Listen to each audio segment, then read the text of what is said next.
Nathan, this is... I'm Nancy Cantine. Nancy does stunt stuff. I do.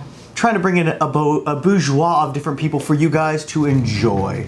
Now, just a heads up, that's a Y. This one's right on your face, and this one's going to be on all the shit we're doing here. Okay. So, in the commemoration of the day, this is a Scallywag and or my dog's whiskey. You say when? Thank you. Is that thank you as in stop or thank you as in... You know what? I love that we're having... Safety meetings? Safety meetings, communication, consent. Yeah. I love that. Consent's cool, guys. Consent's really cool. Would you like a spoon to stir it up? I'm gonna take a little sip first. Give him. You can give me a little more whiskey. Yeah. That's one of my favorite things about was that you. a no? Or no, that's great. Oh, that's okay. great. That's great. Am I doing it right? No, but that's one of my... Fuck up! Sorry, what's up? That's one of my favorite things about working with you in stunts is like you're so good and you're, you know, when we're dressing people for fire stuff, like you're always really patient and kind and clear and like there's just so much value in how desensitized you are that like, you know, you're always coming in with professionalism. It is interesting the upsides to the job that I do. It's like what are we got to celebrate. What are we celebrating? Saturday, guys. Woo. And the fact that you finally come on my show and I'm so excited. And we'll just call this number 100 or not 100, not sure. I'm telling myself that I'm his 100th because I know I'm not his first. Woo. Oh, and guys, today we're making baked zitis. That was the first, yeah. That's gonna go, yeah. It's gonna be the opener for sure. Not first. I'm a whore. All right. Yeah, but you're my whore, and you've been kind enough to invite me into your whore home. Thank you for coming into my whore home. I wish there was more. I wish those pillows actually spoke more of a tale, but there's not been nearly as much sex on them as I thought. Honestly, texture-wise, I think that's a good move for those pillows. A good move for that couch. What kind of, what is that? That's Velvet. Suede. Something. Velvet and cum don't work well together. Yeah. There it is. Yeah. Okay. Oh, we got little Bunsen burners. Yeah. Because if you cook here and do this, it just doesn't work the fuck out. Okay. But I brought that over to you. Because we're like. And I brought that over to you apparently for no fucking reason because we still gotta cut some shit up. Oh, okay. Oh my God. We're making shit. My head is just not connected to my body today. Look at that. That's okay. So how are your knife skills? I'm better at stabbing people than chopping things. Oh, cool. Good at swords, bad at cooking. So this is the, by the way, we need to get a Cooking with Nathan knife just for on set. Okay. But this is the Cooking with Nathan knife. Okay. So what we're gonna do first is we're gonna cut up some shallots. I'm gonna show you how to do it. And since you're so amazing at stabbing people, this should be easy breezy for you. I want to get better at filleting people. Filleting? Well, that's not the right knife you want. It's educational. Yeah. You're doing great. Just like that one. Little coffee burp. Honestly, this one would probably be better. Okay. Yeah, you get it. Because basically what you're going to do is once you peel the skin, now you're just getting in there. Going under it without, because you're trying to get close enough to the skin, but leaving out as much meat as possible. Okay. So, if you get a pork shoulder has a big old layer of usually skin on it, so you can actually practice that. It's a lot of fun. Okay. Are we having a hard time with the sound? I'm not getting sound on this. Are you getting sound through that though? Yes. Okay, that's all that really matters then. Okay. Because that's where the mics are going through, right? Yep. Right? Cool. I think that's right. Okay. So, don't scare me like that, Dante. Yeah, so what we're going to do, did I say we're making baked zitis? Not yet. Oh, fucking A. Guys, we're going to make baked zitis. Now, we got 3 different types of meat. We got, we have, beef short rib. We cut the bone out and mash that up. Then we use pork shoulder, mash it up, and we use prosciutto, mash that shit up. So that's what that is. Boom. I did that earlier because I knew it was going to be loud as fuck me doing that. Fun stuff. So, you want to see how it is? Always. Cool. Great. So, with the shallot or onion, what we end up doing, we're going to cut off this end and cut off this end. Okay. Right? And you kind of slice down the middle, right there. Peel it.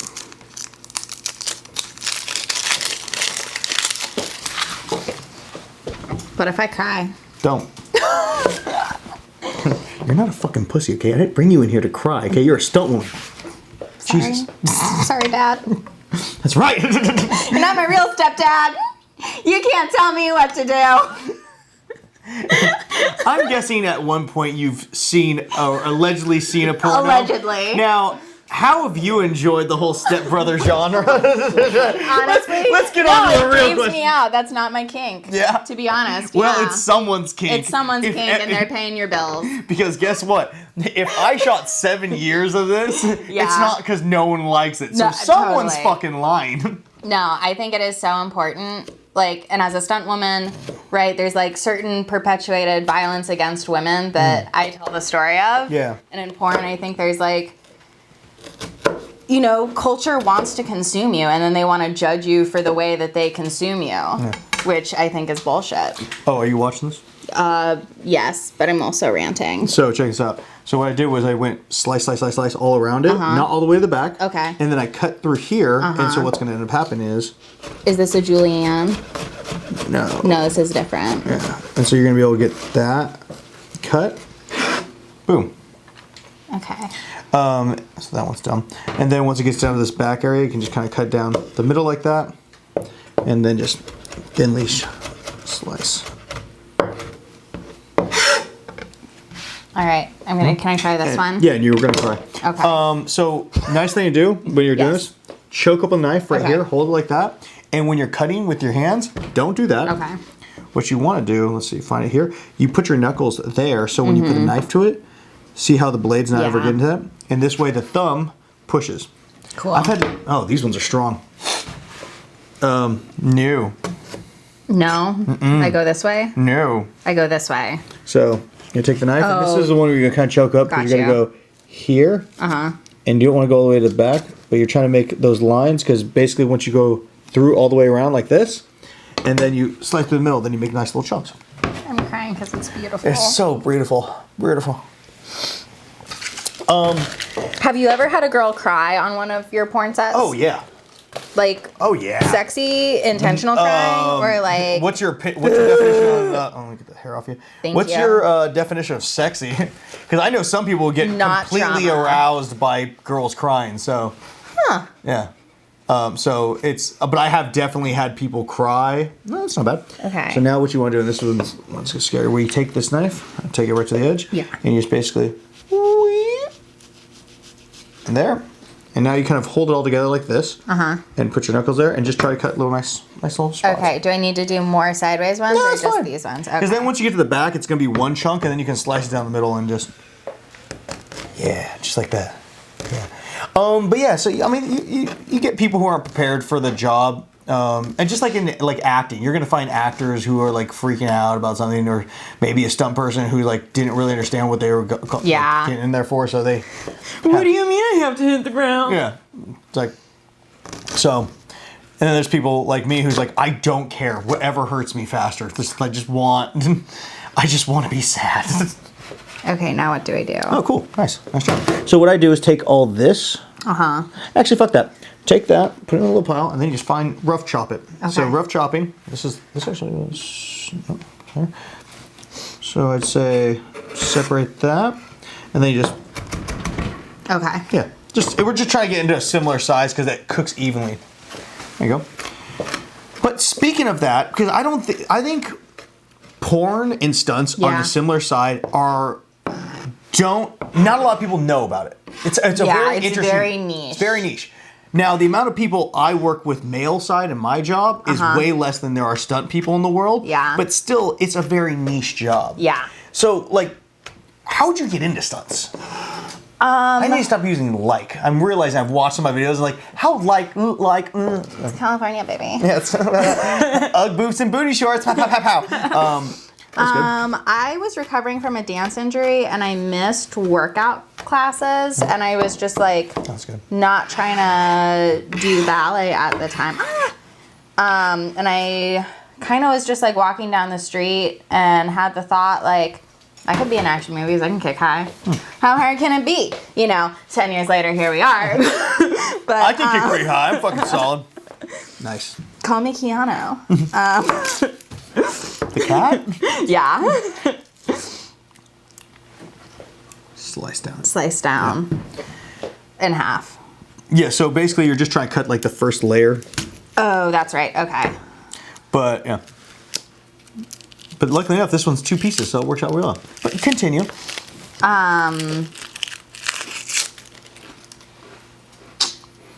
Starting in stunts. Oh, starting stunts. Yeah, ballet dancer first, and then kind of found it on a Google search and a whim, and then trained really hard and learned martial arts for fake, and then learned martial arts for real, and then, it's all kind of gone from there. Nice. What martial arts were you learning? I started with Sambo in New York. Really? Yeah. I did Sambo. Yeah. At New York Combat Sambo in New York City with Stephen Keffer. Which one do I do first? It's the choky one? Well, check this out. Because Yeah. it's like this, what you're going to end up having to do is cut it in half a little bit. Okay. And now do it. But now with this, you could pretty much just go... All the way. Like just cut right across like this. And then turn around. Bing, bing, bing. Okay. Cool. Because they're thin enough. No, other way. Straight. Or the lengthwise. Long ways first. Thank you. Yeah, I started there, and they had some stunt training there too, which was awesome and definitely helped get me started. Yeah. Always my other one usually Nice. on the other side of the blue. I'm crying. Oh, poor panda. There you go. It's just a really beautiful one. It's a great show so far, so I understand. This whiskey's good. Yeah. This whiskey's way better than the coffee. I do like the whiskey. The coffee, if it was warmer, I think it would have tasted better. We can put it in the microwave. I don't understand people who use microwaves. What, wait, okay, okay, so I don't think they make food taste good, so I'm surprised that you want to use a microwave. Stop. Let's revert back to something different. Because I can't talk about the stunts and talk about this at the same time. Okay. So, that's right. I'm crying so hard. I am doing my best. It's just not good enough. No, it's never good enough. Just remember that. Oh, I know. Just the way your parents would tell you, you're not good enough. And you'll never amount to anything. Yeah. So wait, no. Let's leave that for a second. Keep your crying because this works out for it. Because if I can get Someone's a shot, getting off if to I this. can get a shot of you talking about microwaves and why you don't think they work, because this is not what we're talking about right now. Heating up a coffee. Are you the reason Tavon doesn't want to heat up his coffee in the microwave? I don't know. Tavon doesn't really drink coffee, 1. 2, I'm anti-microwave. Why? I don't like them. I don't think they make food taste good. It's not about making food taste good. It's about reheating things. Right, but then it tastes like it's been in a microwave. Like if you microwave a cup of water. Wait, no. So wait, no. It tastes like In order it's for in you the to talk, in microwave. order for you to talk to me about this, you need to acknowledge that you just eat fast food all the time. Okay? So there's like it's. But it's hot. But this is the problem. If you're putting microwave old McDonald's. No, I don't microwave fast food. Yeah. This is such a great look for you. Are you the type of person that gets angry because the French fries don't taste good coming out of the microwave? Well, I don't get angry about it. I just don't do it because they don't taste good coming out of the microwave. Yeah. Yeah. That's obvious. Here. If I rub my face right now, I'm gonna get more onion in my eyes. You want to wash your hands real fast? No, I want to finish, and I want to suck it up like a big girl. Yeah, you're a big, strong girl. I'm a big, strong onion chopper. There you go. The Paul Bunyan of onions. Yeah. It's just... And we're having Funyuns. Oh, we're having so much fun. Okay, I gotta do the sideways one. Let's do this one. We'll cut it down the middle again. Nathan Bronson made me cry. You're not the first woman to say that I on the believe show. you. If it makes you feel better, I fisted a girl a little before this show, and she didn't cry. She sucked it up like a fucking man. Yeah, if I was I can't even. I'm just not even going down that logic wormhole. Don't. It's I do the long ones now. Yeah. Okay. Let's do that. I'd say you don't have to choke up that much, though. Okay. Yeah. When I say choke up, I mean Yeah. like it's like from going from here to like here. Okay. Just because I have a little bit more control over this. Having Funyuns with the onions. With the Paul Bunions. So besides your inept decision on not using microwaves, which I find. You know what? If this is the weirdest thing about me, I'll take it. It's by far not even close. Oh, one thing I have wanted to ask, Okay. and this is actually Now I'm scared. This is not bad. This is I think. Okay. Yeah. Thank you. Just for safe. Actually, let's make this easy for you. Take half of it and use that, and it's easier for you to do it. For my little lady hands. Knuckles. Yeah, because you put your fingers here and they can cut them off. But if you need, we have Kevlar gloves too. Okay. You think? Sorry, go ahead. When people get into stunts, you've been in this now for how long? I've been union for like 4 years, I think. 4 years? Like how long? 4 or 5 years. How long you been training, like doing stuff? Been around the stunt community. I was like trying to get into stunts for 3 years before I got my Taft Harley. Okay. Do you find that most stunt people have a horrible ADD? It definitely exists in the industry, and it's my friend Warren Hull says it best. It's a self-selecting group of people who trust themselves to jump at the right time. If you drive a car at them, it's a lot of people who are more addicted to adrenaline than they are to comfort. Yeah. And it's a lot of elite athletes who have hyper-focused on one thing, ADHD trait, to a point that they are world class and that they truly are just excited about hitting the ground for a living. What I found is it's interesting being around some of these people because like gymnastic, parkour wise, I'm around like literally the best of the best, and if you get the ones that are better are the ones in the Olympics or doing park competitions or anything we do. We have the people that are just right under the best. So it's I don't know that I agree with that. well, no, I'm saying like the sense of like if you may have been that person and then you're now not. You retired into stunts. You retired. Yeah. But like most of the time. That's true. A lot of world class athletes like X Games retire. people. Yeah. It's like everyone usually retires and they do stunts because it's a great way to make that work. Yeah. But it's crazy because like coming up as like a parkour athlete, right? Right. And I'm just around these people that are just fucking amazing. And I don't even like. Then I go around like to other people like, dude, you're amazing. You're crazy. It's like I'm like, no, I have to train with these fuckers over here that make me feel like a pile of shit every day, dude. That's training with people better than you, though. Oh yeah, but I like that too. But it's just it's amazing the quality of people we have. At least here in LA, I'm not sure about New York or Atlanta. I'm sure because a lot of the people move to those places. But also like I'm gonna keep a political silence. That's fine. Well, I don't know. I know there's good people out there. I just don't know them. So that's why it's not political for me. It's just I have no idea. There are. Any place where there's network TV money, there's a competitive market. Share thumbs up. Yeah, thank you. Where would be the big areas for like stunt people? Like there's and again, I know these questions, guys. I'm just asking her because I want you to know. But like, so where in the world do you find that like stunt people are more prevalent? Like if they wanted to find a job or like. Sure. So I'll speak to United States because that's my market and my union and where I work. But New York and LA are kind of the two super consistent markets. Georgia comes in and out with tax credits. Right now, Marvel's down there. So there's a lot of just big ND jobs, work to be had. And then there's like the secondary markets are surprisingly good, especially if they have a couple of shows.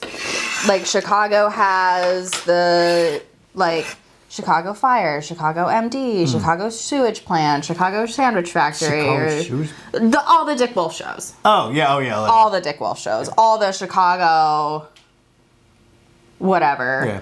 You know, those are all. That's the last piece of cut. Okay, we're gonna do it. Hey, got this. Okay, got this. Right. We're gonna go in there. It's a solid back rub. Go. I got strong thumbs. Okay. Yeah. From porn or parkour? Little column A, little column Okay. B. It might actually be from a lot of farmer carries. Okay. Yeah. I mean, the Latino gentleman over there, we're doing a shit ton of those for the last couple months. Nice. Yeah. Farmer carries just gripping down like that. Yeah, I'm not really using this for porn. Maybe you're not doing it right. I'm not finger butting enough people. I'm gonna wash my hands. Yeah, go. And try to stop crying. No, leave The onions. it. This is better. Yeah, I'm enjoying this. Let me tell this person.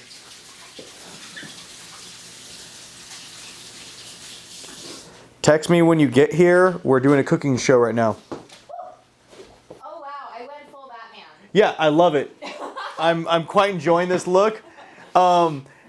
And I don't know how to say this in the best possible way, but because of the porn scenes that everyone's seen, I'm like, this works out really well. Oh man. Oh man, it's interesting, like the different types of shallot, like onions. The different types that will fuck you up. The white onion I find is the least, what is it called? Abrasive, if you will. But apparently it's what's that? Is it methane? Apparently they have I think it's methane in it. But that gets in your eyes and that makes it water. But shallots are really bad. Red onions are really bad. Yellows are like second, but whites are like easier, as far as I've understood. Oh, garlic. I have so much garlic because I keep thinking I don't. Yeah, neat stuff, right? Hey guys, I just want to have this little time with you, just me and you, where we can both look at each other and say, hey, go fuck yourself. No? All right, sorry, that came off weird.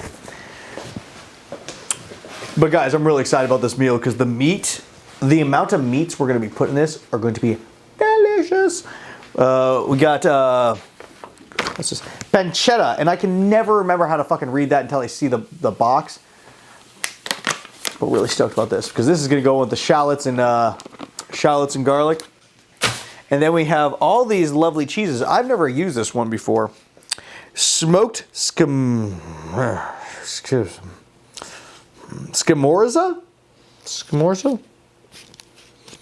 It looks like someone hung a baby or something. I don't know. Skimorza? Smoky scamorza. Yeah, see, if you do it, get that. It's a scamorza. It's a scam where you make the pizza. Sweet, we got that. All right, so now that we have that done, take this. What's your stance on the Andrew Cuomo, I'm not perverted, I'm just Italian? So our hard-hitting political questions.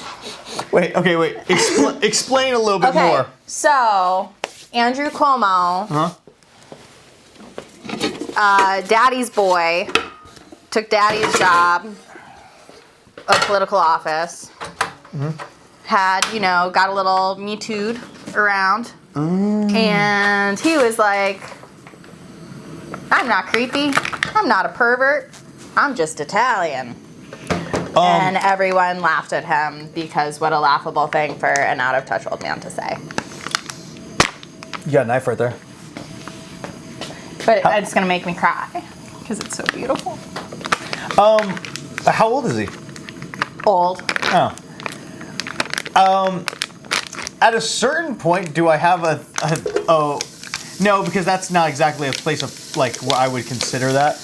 But I would, no, your fucking race doesn't justify you being a creep. Yeah. It's like I got German in me, and I'm not shoving massive toys up my ass, So, doesn't mean. Germans do weird stuff, apparently. Germans do definitely have quite the national history that they have tried to transcend. I mean, good for them. Good for them. So what we're going to do with this right now is we're going to kind of golden brown them. We're going to kind of keep the heat on a little bit lower. So what we're trying to do is render out some of that fat. Okay. And so it basically cooks everything inside of it. So once we throw the garlic and the onions in there and the tomato paste. So we render the fat and then we export it? Yes. Okay. So what was your first stunt job like? My first stunt job was getting tackled to the ground after being stabbed and making out with a guy. Hot. On Trick. On what? Trick. It is a movie called Trick. And I was this close to being in a Nicolas Cage movie because I was there like the second day that they were shooting. I just basically try to break up all the spots and just kind of get the oil to be all around them. The oil to be all around them. Okay. Huh? Second day of shooting, they hadn't gotten a lead actor yet. It ended up being Omar Epps, but apparently there is an offer out to Nicolas Cage, who I am obsessed with. Really? Yeah. But I was there on a stunt coordinator, Corey Pierno, asked me to do the job on a background contract. And then they were so happy. No, absolutely not. He was lining me up for success, and he was. Oh, okay. Yeah. I was taking it the wrong way. Yeah. It was actually like a really, really cool experience of just like being acknowledged and being appreciated. In between setups, they had already done all the blood work on me, so I'm just kind of like laying on the ground, and Corey comes down and goes, "Hey, like, just come talk in the back room." And I was like, "Hey, like, I'm sticky. I don't want the blood to like go places that don't make sense. I'd rather just stay here." And he was like, all over the bottom because that's all the heat is. "Okay." He was like, "Okay." And then he went away, and then he came back and he was like, "Hey, we're gonna Taft-Hartley you. Patrick's, so happy with your work." Patrick Lucier is the director. Yeah. If you pretty much just keep it off the sides. Okay. And all you gotta do right now is every once in a while. There, so it all gets covered in heat. Okay. Because think of the heat right here, and we want to transfer all of it. So if it all piles up on one side or the other, it doesn't connect the heat because we're trying to get it all the absorb- same. Get that fat to just like drain out of it, and then brown it up so it's nice crunchy bits. Okay. So I continue with Taft-Hartley. Trying to remember where I was. They want Taft-Hartley you. Yeah, very and then good. they Taft-Hartley'd me. And apparently, Patrick had written a personal check because he was upset that they weren't willing to spend money on it, and he didn't want that to like set the tone for the rest of his movie. So yeah, that's like a really cool story because usually. If production doesn't want to pay for it, a director is certainly not going to write a personal check. So. Well, and then that same note, because again, a lot of the people on here. You see the Yeah. Oh, I'm still like watering from the onions. Yeah, let's do this. Yeah. Would you explain to people what Taft-Hartley is? Because I don't think that's, again, it's not like, unless you're around the movie business, that just it doesn't mean anything. Yeah. So. For network jobs, for hi Dante. So both of these guys are actually totally badass, and I've hired them on my fire teams before. But for SAG-AFTRA, which is the actors union, to get brought into the union, you either need 3 work waivers essentially for having different days on set, or you need to be brought in on a principal contract.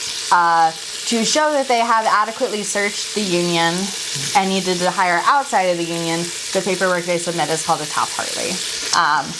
And it is a bit of a catch-22, but it was easy for them to run mine because they had run out of high school-looking girls that they could throw down the stairs.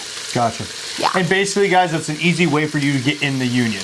It's like easier It's way. as close as you're gonna get to a red carpet. Yeah, so it's like when a lot of people come into this job and they're like, we're trying to do extra work, we're trying to do all this, because everybody wants to be a part of the union, because once you're a part of the union, you get more money. Yeah. And so, like, that's everyone's goal when they get to LA. They want to get Taft-Hartley, they want to get their 3 vouchers, they want to get this. And so this is a big thing for people to do. So when a person comes in and they get it on their first scene, some people do background work for a long time, because that's usually how you have to get it. And they don't get one for years. Some people get it real fast. It just depends on who you know and what you're doing. It is really a big thing in LA, who you know.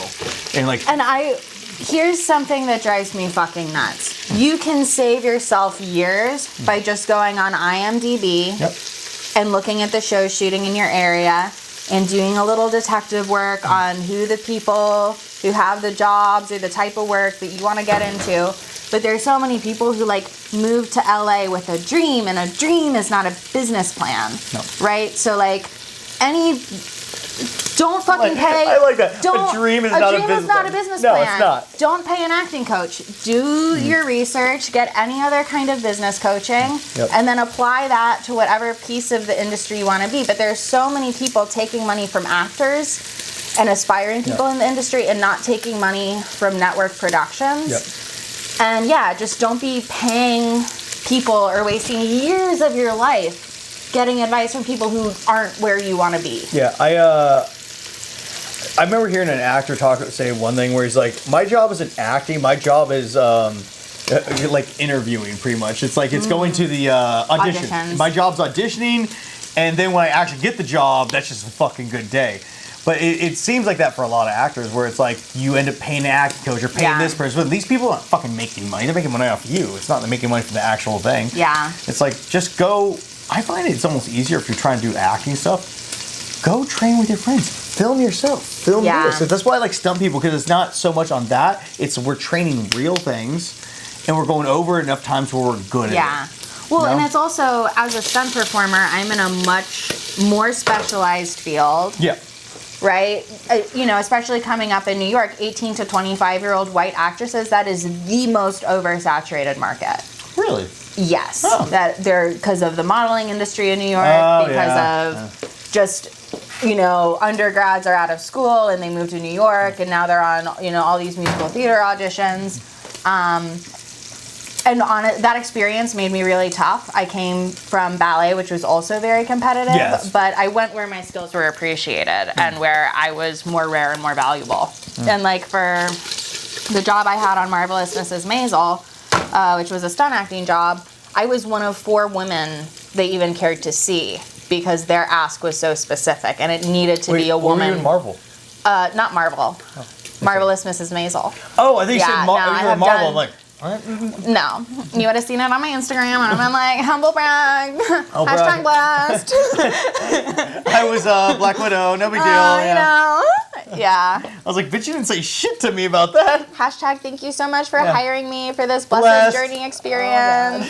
Hashtag stunt woman. Hashtag stunt them.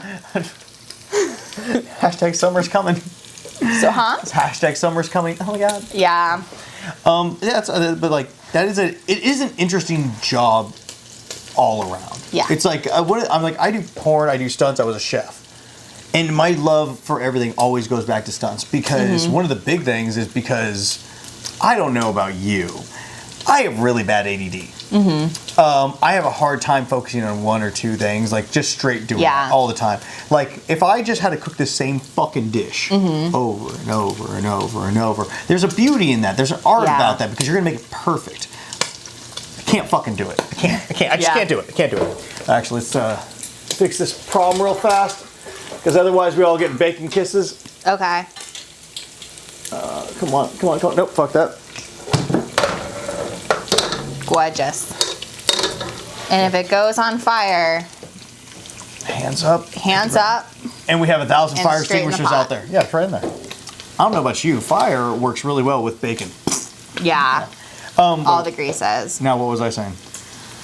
Shit. We were talking. We were talking about ADHD. We were talking about ADHD. Oh! We're back. Fucking back. Oh my god. Woo! Yeah, that was Case and point. Woo! That was scary for a second, guys. We almost lost it. Yes, I do think. I think anyone who is capable of hyperfocus is probably on some neurodivergency spectrum. I think, thrill-seeking behavior, which is ADHD. I know for myself, like I used to be driven by procrastination because that was what I needed to get to a threshold where it was enough adrenaline and enough endorphins that I could focus. Yeah.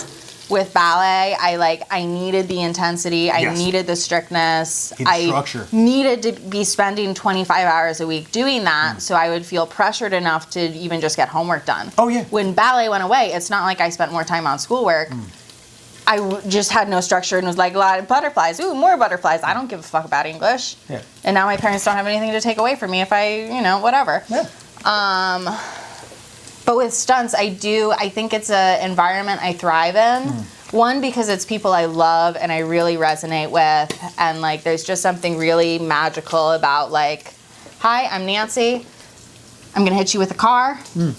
We got 10 minutes to figure this out. And like, we're trusting each other with our lives, our reputation, our financial security in the future. Like, on just, we got to fucking make this work. Well, on that same note, because this is something not dissimilar from porn. No.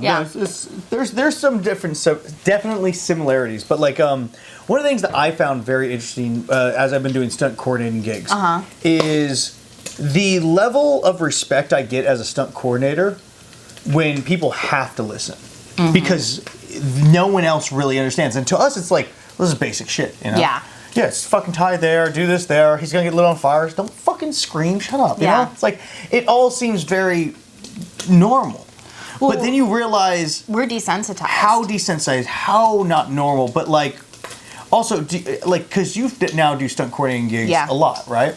And how is that for you going from a ballet to doing stunts to being in a spot where people have to listen? It's a little bit nicer, right? Even though you have to deal with all the fucking bullshit, which is what's it called? The everyone who's giving the schedule and all this, not giving the right information. What's that called?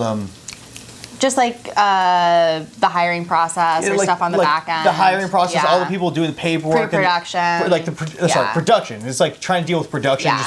Just give me the information. I'll get it done. But like, you know, that stuff. Yeah, I don't really get hired for things that either A, don't need me, or absolutely need my specialties. Like my work in fire and being trusted as a fire rigger absolutely zoomed my stunt coordinating career forward. Because I was just getting brought in for that specialty at first. And then it's kind of like broadened outside of that, where I get brought in for fights and for falls and stuff like that. I feel I get so much respect when I go on set. And I think what I love about stunt coordinating is because I am in on all of those pre-production meetings, I'm making my work from a more creative place, in a more informed place. And like, I've had some of the biggest stunts of my life cut because I did exactly what I was told to do. And they didn't line up the shots right, or they, you know what I mean? So like, I enjoy the control, and the filmmakers I work with, it's not like I'm a top dog. No. I work with a lot of either people, you know, one of the big jobs I got because Fast and Furious was shooting in New York, and everybody else who was anyone was already working background, or not background driving, but like ND stunt driving that day. And they're not going to give up the residuals on a Fast and Furious movie. So I was literally the only person in New York with a pyro specialty available. But I also... Let's get the shallots dumping in here. The shallots! You know, some of the work I get, it's female filmmakers or marginalized filmmakers, and I'm not talking over them. And it's just literally them having a conversation and not feeling like someone's like, well, you can't do that. Well, that's going to be expensive and you don't have the money. It's like, okay, like, how do we make this work? And it's not that I'm taking those jobs from anybody else. Those jobs are getting offered, or they're interviewing with, you know, because it's union rates, right? We're all going up for the same amount of money. So it really, or higher, you know, if people have that. Where's that? Which sometimes they do. Knife? Little Perry knife. Perry. We got sword jokes. We got fun. We got music. We got laughter. Let me dump some more in there. Okay. No. I like a good amount of garlic in my food. What say you? I like everything. I like butter. I like bacon. As well, I like sugar. I like whiskey. I like the good stuff. Alright, so here we go with this. Oh, that was hot. Yeah, but I enjoy the process of creating. I love performing. That should be good. But it doesn't feel tedious to me. It feels like taking care of my people and my team and getting as much information as I can to like tell a really A great badass story. So 2 things off that Tell me subject. more. So what we want to do is try to get this off the sides as much Okay. as possible and get this right down there on the ground. Because this is not going to cook nearly as well, and these are all small. Okay. So you kind of want it to be nice and level with that, so we can get nice caramelization. You tell. You tell them. You tell But that was one of the things I really enjoyed about stunt coordinating. Was yes, I'm irritated because of production. Yes, this is fucking frustrating. But this gives me the chance to be really artistic in the things I want to do. Like I did a thing the other day where like, okay, it's gonna repel off the building, repel off the building, and the guy, basically what they told me it was repel off the building, he's gonna tag, rope breaks. I know, right? It's gonna get better. He's gonna fall, he's gonna hit a fire escape, he's gonna get down, he's gonna parkour his way off that, and hit the ground, then a cop's gonna chase him, tackle him. Yeah. Right? Sounds great. No problem. And my thing is like, okay, you want here or you want here? So I give him both sides of it. So basically what we can do is we do a gnarly fall, just bam! He gets up, does a descent down the side of the fire escape, does a backflip off the last one, hits the ground, runs off, gets tackled by the cop. They're like, nah. I'm like, they're like, what we meant by parkour was he could get down it faster. I'm like, that's not parkour. He's just going down the fucking ladder, right? That's a funny one because people misappropriate what parkour is or is not, and like people who are authentically in the parkour community. Oh, you mean tricking? Oh, you silly fucking panda. Yeah, right. It was really great because one of them was like, they try to use the definition of parkour for me. They're like, yeah, it's the fastest way from point A to point B, and I'm like, so they use the stairs.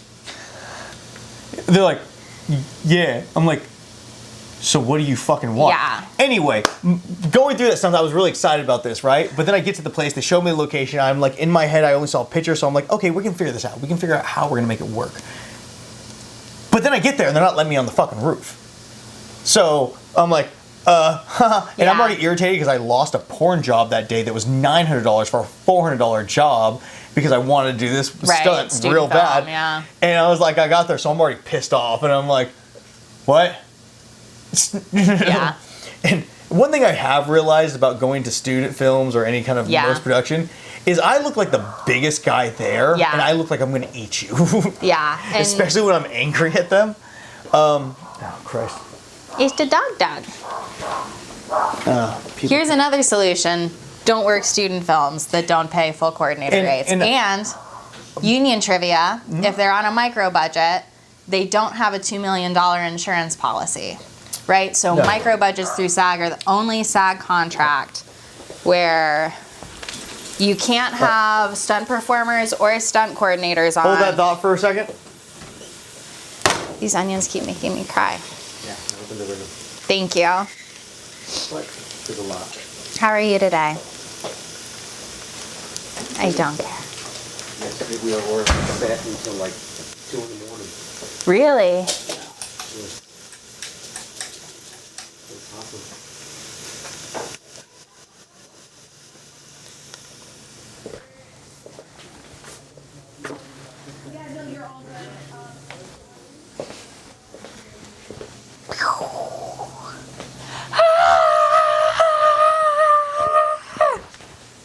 So just all be. All right, guys, we're back. We're back.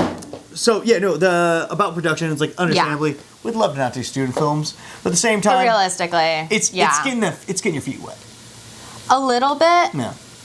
I do agree with that.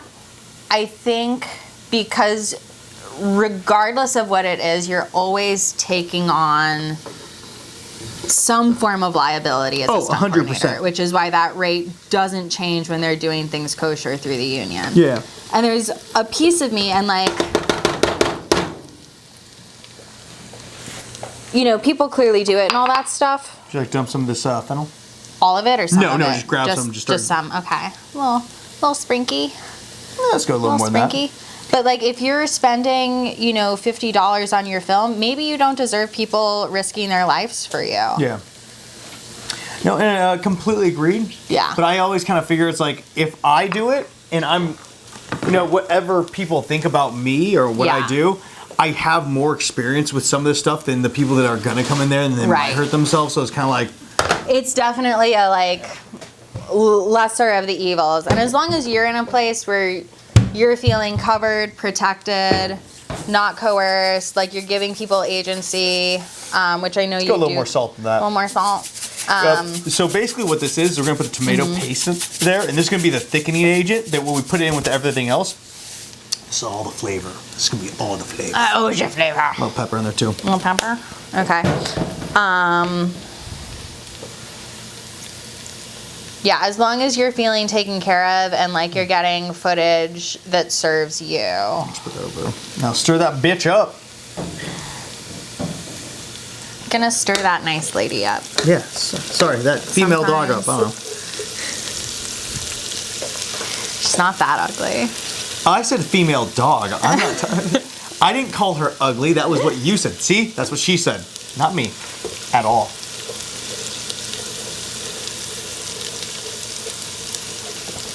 Anyway, back to the important things, which I think this makes us really interesting. Yeah. What got you into doing fire? Because I gotta, and this is really hard for me because I've been doing fire for a while. Right. And trying to think about fire from the outside perspective and not through this desensitized fucking lump of skin that I am. Like, whenever, because I know you told me your parents were in a burn ward, so it's like that has got some stuff. My mom briefly the only reason I said during her rotations. The only reason I said parents because I didn't want to be specific on something, but yeah. I appreciate you. But so that's an interesting thing to like probably hear your mother's stories on that and then be like, you know what I should do? Yeah. That. Well, my mom's a doctor. My parents met in ROTC. Oh my God, it does smell really good. Smells really good. But yeah, I wasn't exactly in a habit of making choices around my mother's comfort in what I was doing. Mm-hmm. So that really never factored into it. I just had opportunity in New York. Frank Alfano brought me on with his Northeast Fire Stunts team. Mm-hmm. He and Brian Shuley run fire workshops every year. And I just got a ton of repetitions with prep work.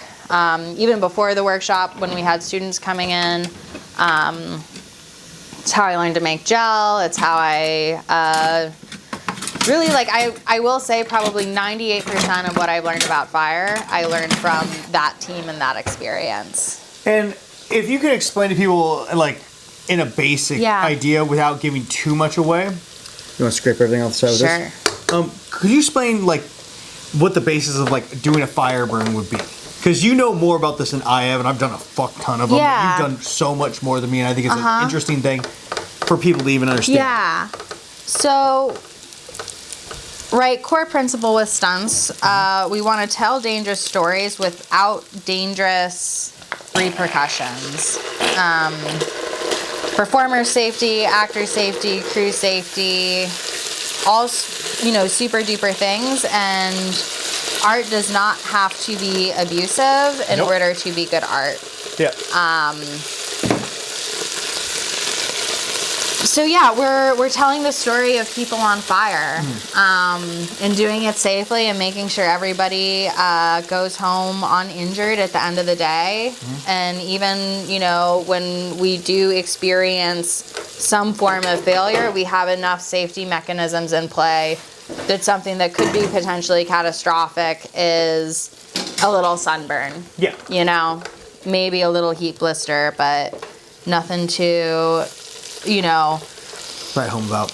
Yeah, nothing to write home about. And I have experienced burns. I've had 2nd-degree burns on my face. And I'm still cute, right? They go away. You take care of yourself. Oh, fuck off. I'm not maimed from fire. Have you had anybody that you, not maybe worked with, but that that got really fucked up from it? And if Yeah. Okay, and if that was it more of a production standpoint or was it the safety? So as soon as you're working with mechanical pyro elements, any mechanism has the ability to malfunction, misfire, not fire. dump too much fuel, not dump Could you enough explain fuel. to him Sure. what that means? Like with things going wrong and like the mechanical part. So as far as the physical stunt performer, the fuel on their body, the safety layers on their body, that all comes down to the stunt team. And then when we're being lit on fire by a flame bar, a flamethrower, not a flamethrower, flame cannon, any, spark squib, anything like that. I'm realizing right now that Yeah. when we're explaining this, how much more that needs to be explained, and it's kind of, again, it's that desensitized moment where I'm like, oh yeah, well I know this, but like it's like they don't. Right. And so it's such an interesting thing. It's like, oh well, yeah, it's this. It was like. But what anything are those that things? looks like a flamethrower that you get lit up by, so whether that's a bar on the ground that shoots fire up or something like that, because what happens in a fire, well, usually when we're doing fire, is someone will come with a little propane torch, hit you with it, and then you walk away. We do that for training, but oftentimes, like if we're telling the story of a car explosion or another kind of explosion, you're being lit on fire by some kind of outside element. Yeah. And those mechanical elements can misfire, and especially when you're working with liquid as opposed to gaseous fuels in those pyro elements, any kind of misfire, any kind of dump of extra fuel can move safety materials on your performer.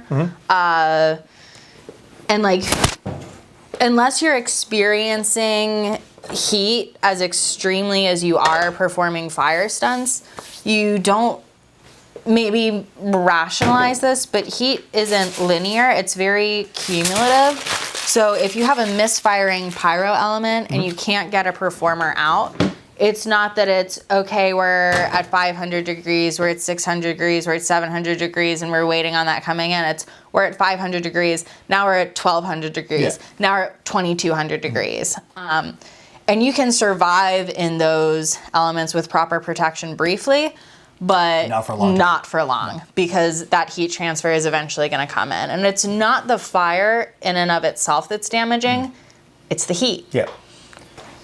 Just like in the same sense of what we're about to do, guys, we're about to cook this meat, right? I stick this meat in the pan. Actually, while we're talking about this, we're going to put some oil in there. So basically what's about to happen is we put the meat in the pan, right? The meat touches it, it's already hot. The oil is there to actually make it so it doesn't stick.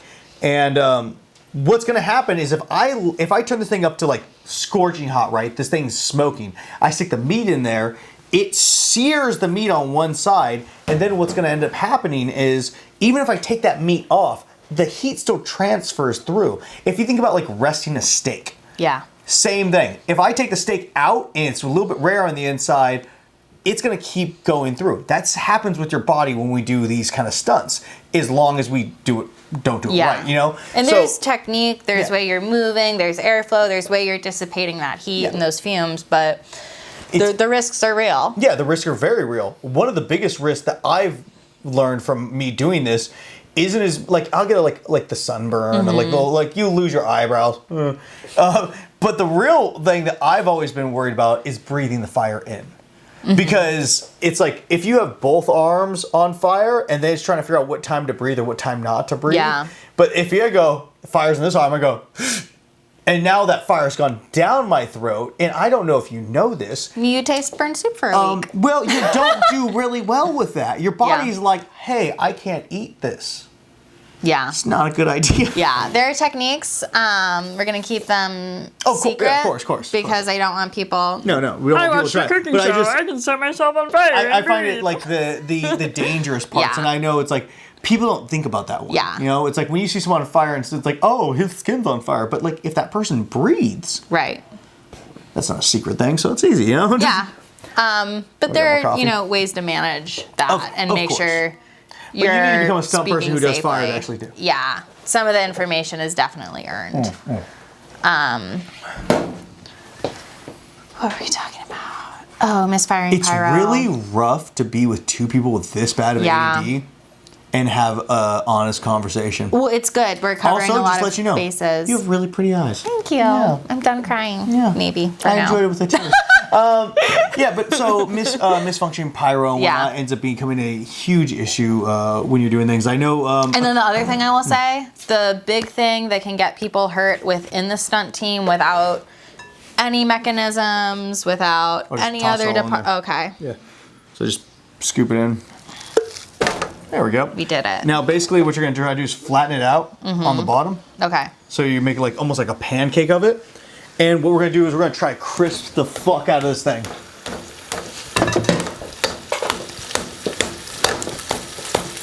Nancy, I didn't know you were a dominatrix. I'm a derpinatrix. Yeah, derpinatrix. But no, I was going to bring up a story that I heard a long time ago. And you may know this person. I didn't know this person because I was still very new at the time. A couple years back, there was a woman on Resident Evil. Because understand, guys, just because you're on a set doesn't mean their shit doesn't malfunction. And she was, I'm not sure which new one, if it was the newest or whatever, but a girl rode a motorcycle, was going under a boom. I think it was the camera on the boom. It comes down, hits the chick, and she ends up having a list of like 30 things that have happened to her. Her face gets degloved, she gets put in a coma, she loses her arm, and maybe a leg, her throat got cut, a whole mess of stuff. And she came out of that, and she still does stunts, but like she got royally fucked up. It's just showing that even though we are doing something that is professional, it sometimes can go wrong. Alec Baldwin, the movie The Crow. The Alec Baldwin situation, that was not professional. That is sorry. I meant unprofessionalism that got that woman killed. And not stepping away from that set when the rest of her team did, and being in the line of fire is... Totally agree, but not what I'm saying. I'm saying when people are watching movies, they just figure it's all professional. Right. But again, these are dumbasses doing something, just like the movie The Crow. Yeah. Well, so with the Resident Evil one, that's a peak example of miscommunication within a team getting someone hurt. Yeah. And like literally, the gear is so important. A misfiring walkie can kill you. Oh yeah. There, any kind of note in a high intensity car stunt that does or doesn't come over the walkie, or even hearing your cue or not hearing your cue. Again, an example of human failure plus mechanical failure, but miscommunication that. It's like on a good day, it has to run like a well-oiled machine. On a bad day, it goes really bad, And so Mitigated bad. Mitigated bad. Well, I'm talking. Well, right? I think of the worst being that girl, or like the Deadpool 2, where the girl died because she went through a wall. I believe that's what happened, right? That is what happened. My personal opinion is they hired someone untrained for that particular stunt. True. That performer whiskey throttled, which is, if you don't know, there is an adrenaline reaction you can, which is clenching for your fight response. If that happens to you while you're rappelling, and the squeeze is what's letting the rope go, it can fuck you up there. If you're on a bike and it can just rocket you even faster. But for going down a stairs, motorcycles are not my specialty. You're kind of just supposed to sit back and kind of like let gravity do the job. But she probably had that moment, was performing not in a helmet. They had a wigged helmet that was not on set that day. They chose to do the stunt anyways. Again, this is all industry gossip. Yeah. Unnamed industry gossip. I've never worked for Marvel, so I haven't signed an NDA. People do Marvel now? Fuck if I know. I don't think they're Marvel. I just work when the phone rings. But yeah, that's an example that gets brought up with, it was so important to the producers that they have a ethnically appropriate hire. And there aren't enough black women in the motorcycle community because the motorcycle community in and of itself is toxic. If it weren't, there would be black women there. Yes. Actually, on that same note, I find this really interesting. Is this is kind of one of the few jobs where I don't want to say cultural appropriation, but pretty much it's like people get mad if I'm not a certain race or this that, but it's all about the time period and what we're doing. Like in the 80s, honestly, German bad guys or Russians were the top. So it's like white guys were doing good. Now it's in a spot where it's like, when it's just bad guys in general. Well, there are jobs I've had where I don't know the network I'm working for before I show up to set, because the stunt coordinators don't want to share too much information with you because they don't want, whatever. Yeah. But there are times I've been on set, especially in COVID, because you're already working on the show, you're already in the testing cadence, and then somebody else gets COVID or books another job or has something extended and they can't come back. But I've totally, gone to set and not known who I'm doubling and looked at the call sheet and been like, this is a very Latino last name. I don't know that I'm the appropriate hire for this person. And then I go to wardrobe, I change, whatever. But when they bring me the costume, it has another stunt woman's name on it, who is a performer of color, who would have been a much more appropriate person for the role. So it's like, okay, I wasn't the first call, but I was the third call. Yeah. Right? No, I have a question on that, because I find the whole thing very interesting when it comes to doing these certain things where it's, and this kind of goes back to the first one, it's like where the experience meets what we need, Yeah. Now, I remember I was, and I think I've told you the story before, I got hit up because I did a favor for a stunt coordinator, and he was basically trying to get try to get us all gigs for doing him a favor. And it was... Well, counterpoint, do me a favor by getting me a job on the previs I'm working for you. Yeah. Hashtag no more freevis. If it's for production, fucking pay me. Yeah. But so in this particular sense, he was getting us all things on real movies, right? And it was, but problem is, they don't really look for white guys as bad guys. Right. And when you're just a background fighter, you kind of want to be the bad guy. So they're having, they need Muslims, they need Mexicans, they need this. And neo-Nazis aren't usually the big problem anymore, but when they call, it's like, yay, I get to work, which is an interesting thing for you wanting to be a neo-Nazi. I guess that's a little bit weird, but you're stoked because you get the job. Right. Now, how do you feel when you actually have to play someone of color or something like this? Because I did my last movie, I had to play a black guy. I mean, interesting. But it was a rappel, so I was the stunt coordinator. They didn't have the fucking money to get another guy in there. So it was like, should have, but... Well, they should have, but at the same time, I'm going backwards. It's not like they're doing blackface on me. It's like, I just need to wear a hood and I'm doing this. So does the ethnicity really matter when it comes to... We're just trying to get a stunt. Yeah. There's, especially this one where it's like, I'm wearing a hood. I'm not doing anything except I have to make sure this guy doesn't fall. Yeah. And that's what I'm there for. If it's a long-term production and an actor already has a stunt double or already has 2 or 3 stunt doubles, which isn't uncommon, networks should be paying to get those people trained. Oh, yeah, for sure. Right? We're not in a studio system anymore. And as more and more Netflix this and that and, new media stuff, it's starting to turn into something where maybe we should be in more of a studio system than we currently are. But yeah, yes, in the dream world, there's somebody perfectly qualified for the actor, perfect visual match, all of this other stuff. I think production, if you're telling the story of any marginalized group, you need to not only be profiting off of that marginalized group, you need to be actively investing in that marginalized group. That can be training a stunt person. That's a form of investing in your business. Great. And in your communities that you're relying on.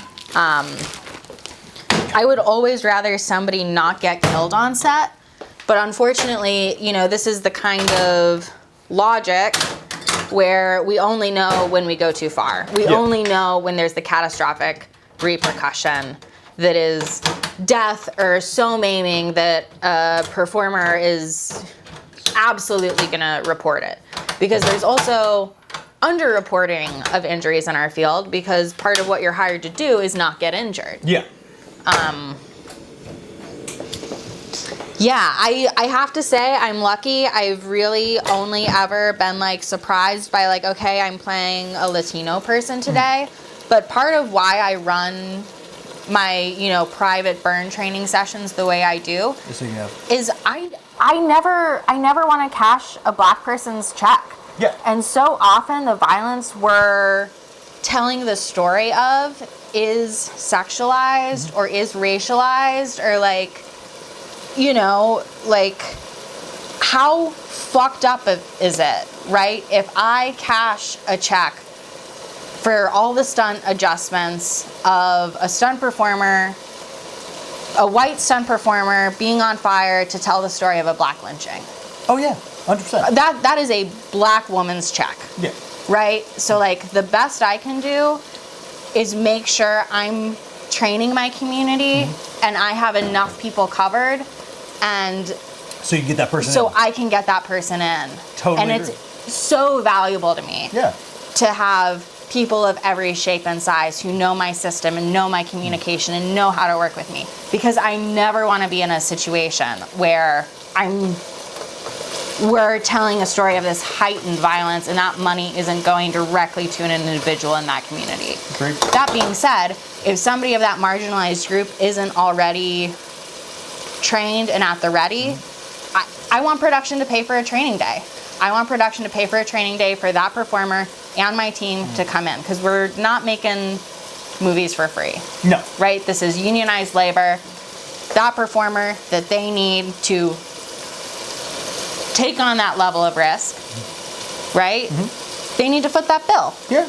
It is not the burden of a marginalized performer to make that happen when production decides they want to get this shot off by yesterday. Especially if we're talking about the sense of like, let's say you're burn team, right?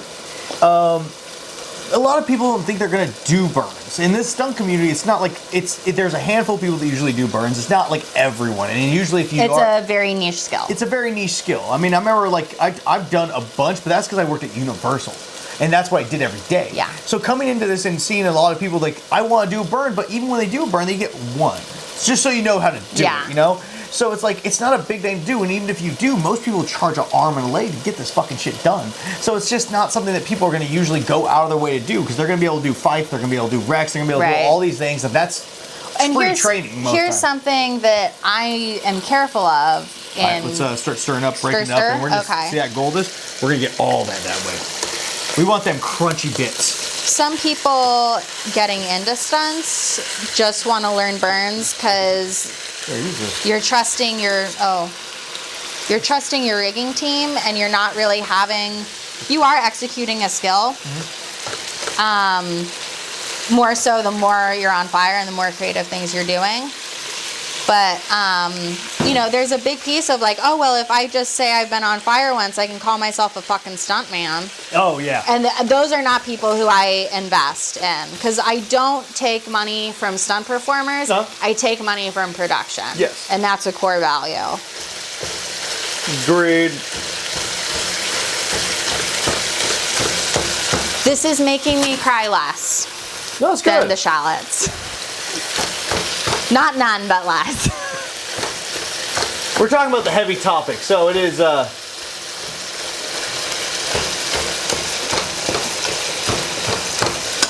So getting off just such a Yeah. heavy thing, which is the racial divide and like everything that goes on with this job, because I do find that absolutely fascinating. Yeah. Because at one point it's like using people who can do the skills, or using the people who look like they should be able to do that, but they don't actually have Who the look like skills, the actor. and then can train them up. Yeah. You know, it's like money, production, this, that. There's a lot of loopholes to jump through with that, and it's just a lot. It's a lot bigger problem or a lot bigger thing to have to deal with than just like a conversation can even deal, because there's so many new issues. And we're in that. two white people fucking sitting here talking about our ideas, right? Yeah. This is chat. This isn't doesn't action, fucking matter. You know? So, but you know, that's why it's my show, and I don't give a fuck. So I'm gonna talk about what the hell I want.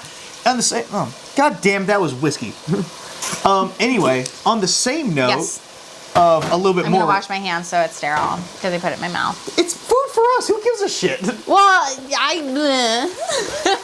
You're not serving this to homeless kids. Well, yeah. If we Sorry were for doing, the homeless. Oh, fuck you, man. If we were doing that, I would have spat right in it. Yeah, dude, honestly, at the same point, if there's a homeless kid eating this, he's eating fucking good. I doubt anyone cares about that. Yeah, so keep crunching that up. We're trying to break it up because remember, it's going to go in there. Yeah. It's going to be the ground beef. So on the same note, you've been doing this for a handful of years. You've worked on some pretty good sized sets, right? Yeah. And I know this is the first thing that any person who met you would ask you. Have you stunt doubled in for anything before? Any famous person before? Yes. Because I've got asked that so many fucking times. Yeah. So have you? My favorite A-lister is Mina Suvari. I doubled for her on Locked In, and she's just like... Me sorry, what has she done? She's in American Beauty, and she's just a really cool chick. Oh, nice. Look her up, yeah. Is it not, and this from... Yeah. I've had this happen to me before. Isn't it just the coolest thing when you've seen someone most of your life, you know who they are, and all of a sudden you're like, you actually are cool. It's for me. Didn't grow up being allowed to watch TV. So, yeah. This is why you don't like microwaves? It probably doesn't help. Fucking commie. I grew up with microwaves. I did not grow up with TV. You're learning all kinds of things about me today, and it's all making sense. You're a special I'm bird. special. Yeah, you're a special bird. Keep breaking up that meat while you're talking. A lot of like the star power or like nostalgia or this person from this like just doesn't do anything for me. Okay. I'll look up people on IMDb or like try to see the tone of a show before I audition for it or something like that. But at the end of the day, like part of the job is just not being a fucking weirdo. And and like when I doubled on Goodnight Mommy for Naomi Watts, and her work in that film was so emotional and so intense and so deep. Does that look like a nutsack to you? It looks like a double nut and then another nut. This is balls and Sorry, a real Mom sad and Dad. dick. Yeah. Oh no, I thought that was like a third mutant ball, but PP is so much sadder. This is really aggressive. Sorry, go on. We're living our dreams. Living your best life. What were you talking about? Well, technically scrotums. Scrotums, yeah. Before scrot. Before the goat of scrot. nothing before scrot. Which came first, the chicken or the scrot? It's mostly the scrot. Depends how aroused it was. Oh shit! Now I keep losing my place in this When the conversation. scrot gets the bloat. Shut up, fucker. So let's try to break up all these big chunks. How'd your mom feel about it when you were? Because you were about. Does not like it. Doesn't like it? Well, she's like supportive now, but it was definitely like, you know that, like that's insane, that's dangerous, like you're not gonna do that. Yeah. And then Fire Stuff was like, be so careful. Oh my god, I mean, so like to see it from her eyes, she went from me being like, look at me in a tutu and pink on my toes with perfect hair and sparkles perfectly applied to my face, and I'm going to do the perfect thing for all the other moms and dads, and I'm going to do it better than all the fucking kids. Yeah. And then I'm going to look cute, and we're going to go home to like, hey, like look at this clip I'm really proud of. And she's like, this is traumatizing. I just watched you die. Right? So like when I see it from her eyes, I see why it's not comfortable for her. Yeah. But I'm also much happier and better paid and better appreciated as a stunt person, as a stunt coordinator, than I was ever. Got smokiness to it. It's kind of nice. Smoky, spongy. Yeah. Puddles. You don't. Shut the fuck up. If she were a lady of the night, her name would be Barbara. Why don't you go fucking kill yourself? Not the camera. Sorry. So yeah, because I think that's because I mean we get that question a lot on the show where it's because of porn people. Oh, it's like, yeah. what do your parents think about that? But you're in a She job would be more stressed if I was doing porn. Well, yeah, obviously, but So the porn chicks are tougher than me on that one, I guess. but still, it's an interesting job because again, there's similarities there, you know.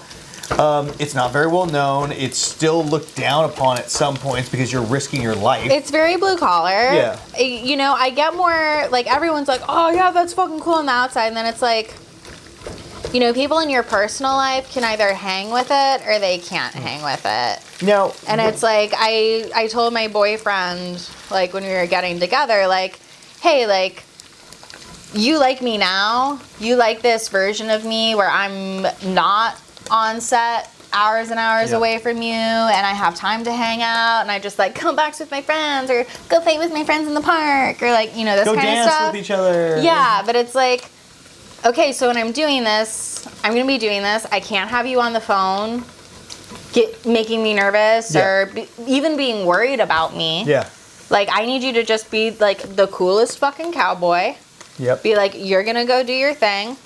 And then when inevitably there's a job that gets me a little banged up, I need you to not be like, you can't go back. You can't do that. You can't hurt yourself. You're my walking uterus. Like, protect it. You know what I mean? Because that, but that happens. That happens. No, That's like, that's a very similar thing to porn, you know? And shut up, fucking thing. But that's a very interesting dialogue, because as a female and you're dating a guy, it is gendered. I do think it's gendered in that way. Because it's you're coming at this from a very strong personality of something that in most men's Well, to be eyes, fair, most men do not dig it. No, because it's They're it's like, oh, you're more macho than me? Yeah, bitch. Yeah, it's correct. And here I am meeting Stunt, and I'm like, fucking sweet. Yeah. But to be real though, my boyfriend is as insane as me, just in a different so medium. Sweet and amazing dancer. Yeah. Amazing. Love it. Oh no, lights. No, I like him. He's super cool. What was I gonna say? But I think that's a very interesting thing for people to understand, because like in porn, you have to deal with your people who you're with. Yeah. Dealing with you fucking people. Whether or not there's anything there, but there's still another idea of danger. Yeah. Very different, but and you got to deal with that every day. So having a stunt woman, and the way I've it's been described through my roommate, is stunt people are already crazy. Yes. Women are crazy, but they also do stunts. True. So they're double crazy. Yeah. And it's that ooh, that looks nice. Oh, salt and pepper. Salt and pepper. We didn't salt and pepper this, right? We already did, but we could do some more. No, did we? We did. No, because we salt and pepper that. We did. Did we? Oh, fuck! No, we did not We did not salt and pepper this. Yeah. Let's. Huh? Yeah. The sweet sounds of ADHD. This is a whole. This episode is actually not about stunts. It's not about porn. It's just to learn how people are stupid with ADD and can't remember things when they also drink. It's just. I think we have a little shout out. Shout out to what? There's a whiteboard. Oh yeah, don't worry about that. That's okay. good enough. That's enough. Yeah. Achoo. COVID special, baby. Extra smell. I'm really stoked on this cheese. So let's do that. And I'm gonna have you move to the cheese now, and you're gonna shred up this. Wait. Okay. Throw it over here. Jesus Christ, what am I doing in my fucking life? Cut the cheese. So what we're gonna do is we put this cheese in there, and we're gonna mix that cheese with some Parmesan here in a second. Oh my God, that looks so fucking good. What are the similarities between cooking and porn for you? I thought you'd never ask. Well, yeah, because we're talking about like stunts and porn, and that's pretty clear to me. There's nothing similar from cooking and porn except for the fact that I hate my coworkers. Shut up, I don't give a fuck. It's my show. Thank you. Nailed that should have sold for all 3 cameras. Boom. The problem with porn and cooking is that I get to go to work every day as a cook, right? There's a list. There's things I have to do. I have to knock these out. Porn, I don't have that. Porn is like, okay, you have the basics. I gotta get my dick hard. I gotta do this. But you really don't know if that's gonna work that day because it's on the whole variable that your dick's gonna work. Right. You're never 100% sure if your dick's gonna work that day. I don't have that problem. I know, and that's a terrible thing. But the better translation is, let me smell that. Oh wow, that's fragrant. That is a aggressive cheese. What I'm gonna say, let's do half of it, Okay. and then we'll go from there. And also, we're gonna do the Parmesan. The Parmesan. We should do something where we're just completely like indiscernible chefs. Like no one can understand what we're I saying. actually just would like to say that I'm very interested in the way you decided to do. Watch your fucking You finger. said half. Yeah, half, like bam, because It's a triangle. It's a triangle, Nathan. That's not how geometry works. well, obviously I didn't do fucking geometry. I love you, but no. This is half. Okay, cool. Fantastic. Please don't cut at your hand. So let me. Someone doesn't want me to brutally maim myself on their live Twitch stream. Oh no! Honestly, that's gonna actually give me ratings. So I'm not worried about that part at all. You're going to hell. It's not the porn, it's that comment. Oh no! Yeah, I don't give a shit. I'm gonna go to hell for a lot worse things than porn. Let me tell you. No, actually, the reason I was gonna say it this way because now you have a solid piece to do instead of this. No. I just enjoy stressing him out at this point. So here we go. We're gonna go here and like that. How many did you tell on these? This one time I went to the Subway in Penn Square and the guy working the counter when I was like getting my sandwich. It's gonna be good in that, but it's like he was like hitting on me. Yeah. And when I put pepper jack cheese on my sandwich, he was like, "I also like the spicy cheese." And that has just stuck with me for my whole life since that moment. On a similar note, I had a similar time on a porn set. Okay. Where I've never heard this one particular male performer talk. And he's from Spain. Okay. And it's like we're sitting there. It's a kink gangbang, right? We're sitting there looking at this chick, and I didn't know that you do gangbangs. I used to. Okay. I fucking hate doing them. Why? Let me explain the story. Why? Let me explain the story first. Basically, we're all sitting there, all black. We're staring at this girl because we're about to like literally fuck her life up. And all I hear from the left side of me, because there's 5 of us, is, "Come over here and suck it up, cocks." And I'm just sitting there like, because this dude is from Spain and his grasp on the language is interesting.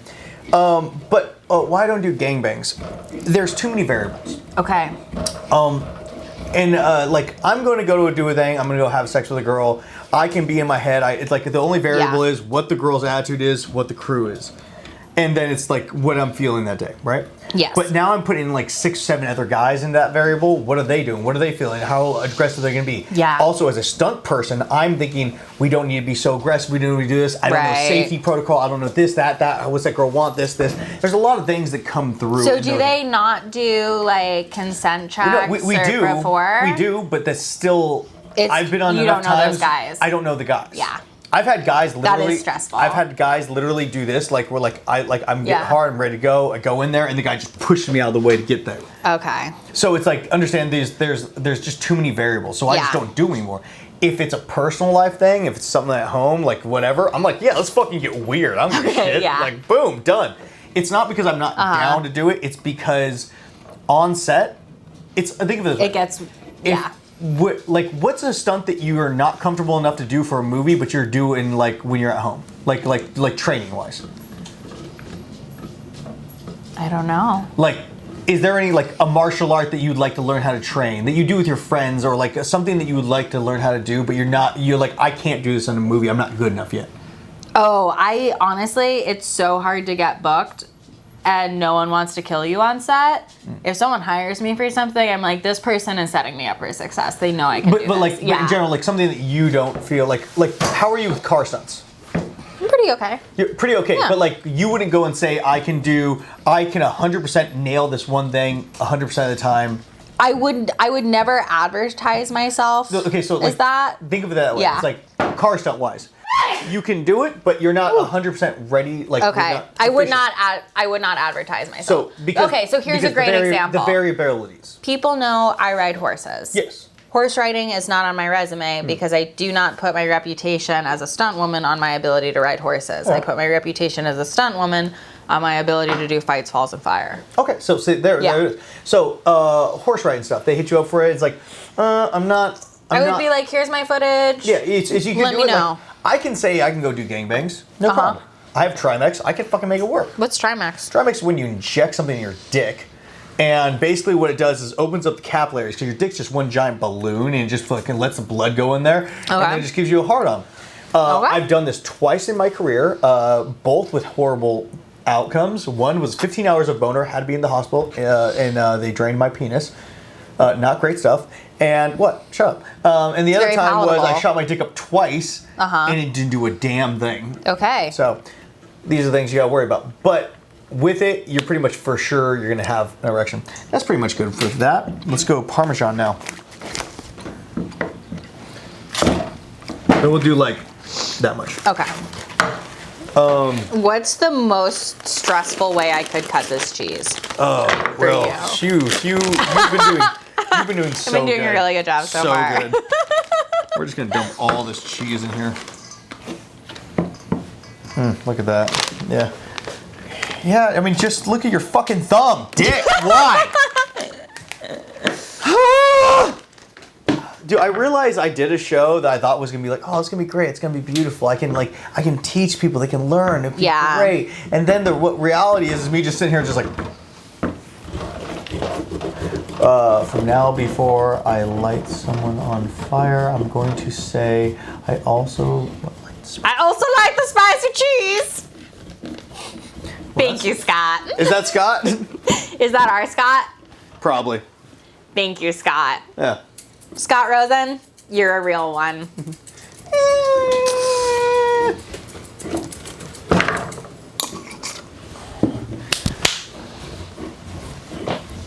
I like the spicy cheese. I also like the spicy cheese. But like with the desperation of like wanting to make me your wife. I also like the spicy cheese.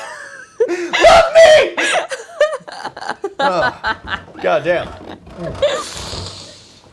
Tuesdays, am I right? Fucking hell. It's a Saturday. We're drinking in the afternoon. It's a Saturday somewhere. No worries. It is legitimately We're almost a done with this Saturday. meal, by the way, guys. Are we? But the pasta. A pasta takes like 8 minutes. Okay, No, I it's don't cook.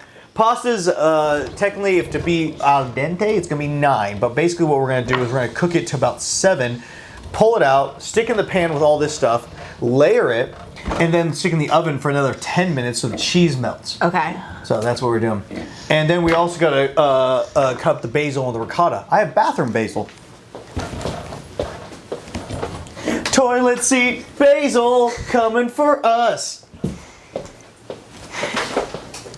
We're doing great. It's our basil, guys.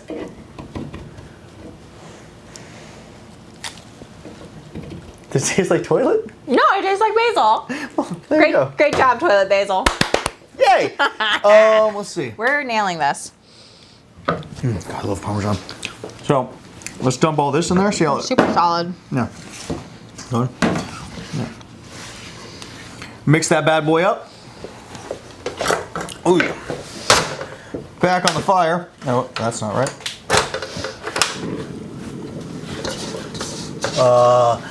Love your YouTube family. Much love, and I'm subscribing. I'm subscribing. Neat! Thank you. I like you too. It's a family show. Yeah. So the first concert I ever went to, which my mom was very stressed about me going to, was a James Blunt concert. Oh, what? A James Blunt concert, right? Of all the concerts to be... Yeah. I'm really afraid for people to go to this concert. Mix that up really good. But the opening act was Star Sailor, and I had never heard of them, but I was immediately in love with them as soon as they took the stage. And then one of the chicks in the crowd goes, "You're sexy!" And he just like stops his preamble, looks at her and goes, or like looks at that area in the crowd and he's like, "I can't see you, but I'm sure you're sexy too. Great job." Hey, you're doing so good, kids. All right, so here, you're gonna mix this up. Okay. Just move on to this thing. Oh, this is the paste with the bacon. Yep. And that's going right in. And the shallots. Yes, ma'am. Oh, halibut rat and the shallots. We're gonna mix that in and get nice and warm again. Can we make shallot and halibut next time? Hell yeah, we can. A shallot. So as that cooks, what we're gonna do Do you know how to season your water for pasta? Do you know what that means? Salt water heats up faster than just regular water, right? So what you're gonna do is you're gonna dump a large portion of salt into your water, turn it on high, and that heats up. That also seasons the water. So. It's the time for the seasons of salty. You know what's interesting about this show? It's like since I made it so that the person I bring on cooks, I've taught a handful of things multiple times. One is seasoning water, and then do this with your fucking hands when you cut things, like knife skills and onions, because I'm always cooking onions. Could you please be a little less aggressive on the show? It's hard, maybe. Hard. Maybe. Do you want more whiskey? Would that help? I mean, as long as you don't put it in the microwave. This is why we're here. This is why we're here.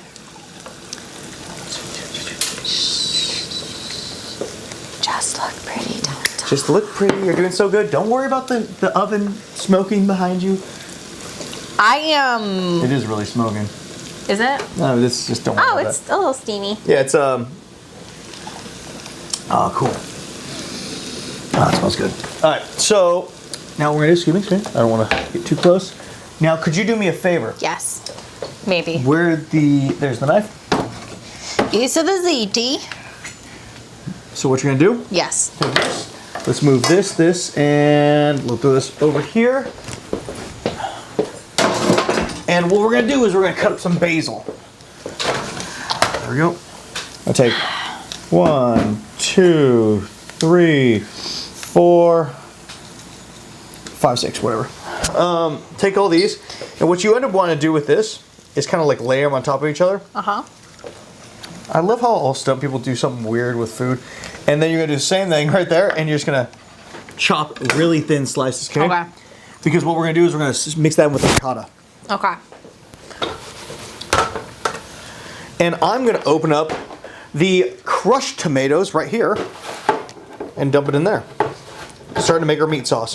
Fucking work! God damn it! How you doing over there?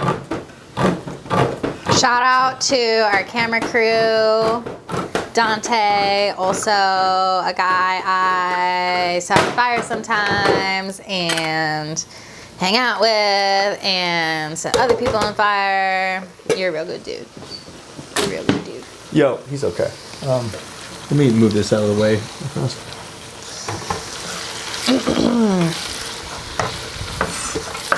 I've got some words of wisdom for you. I would love to hear them.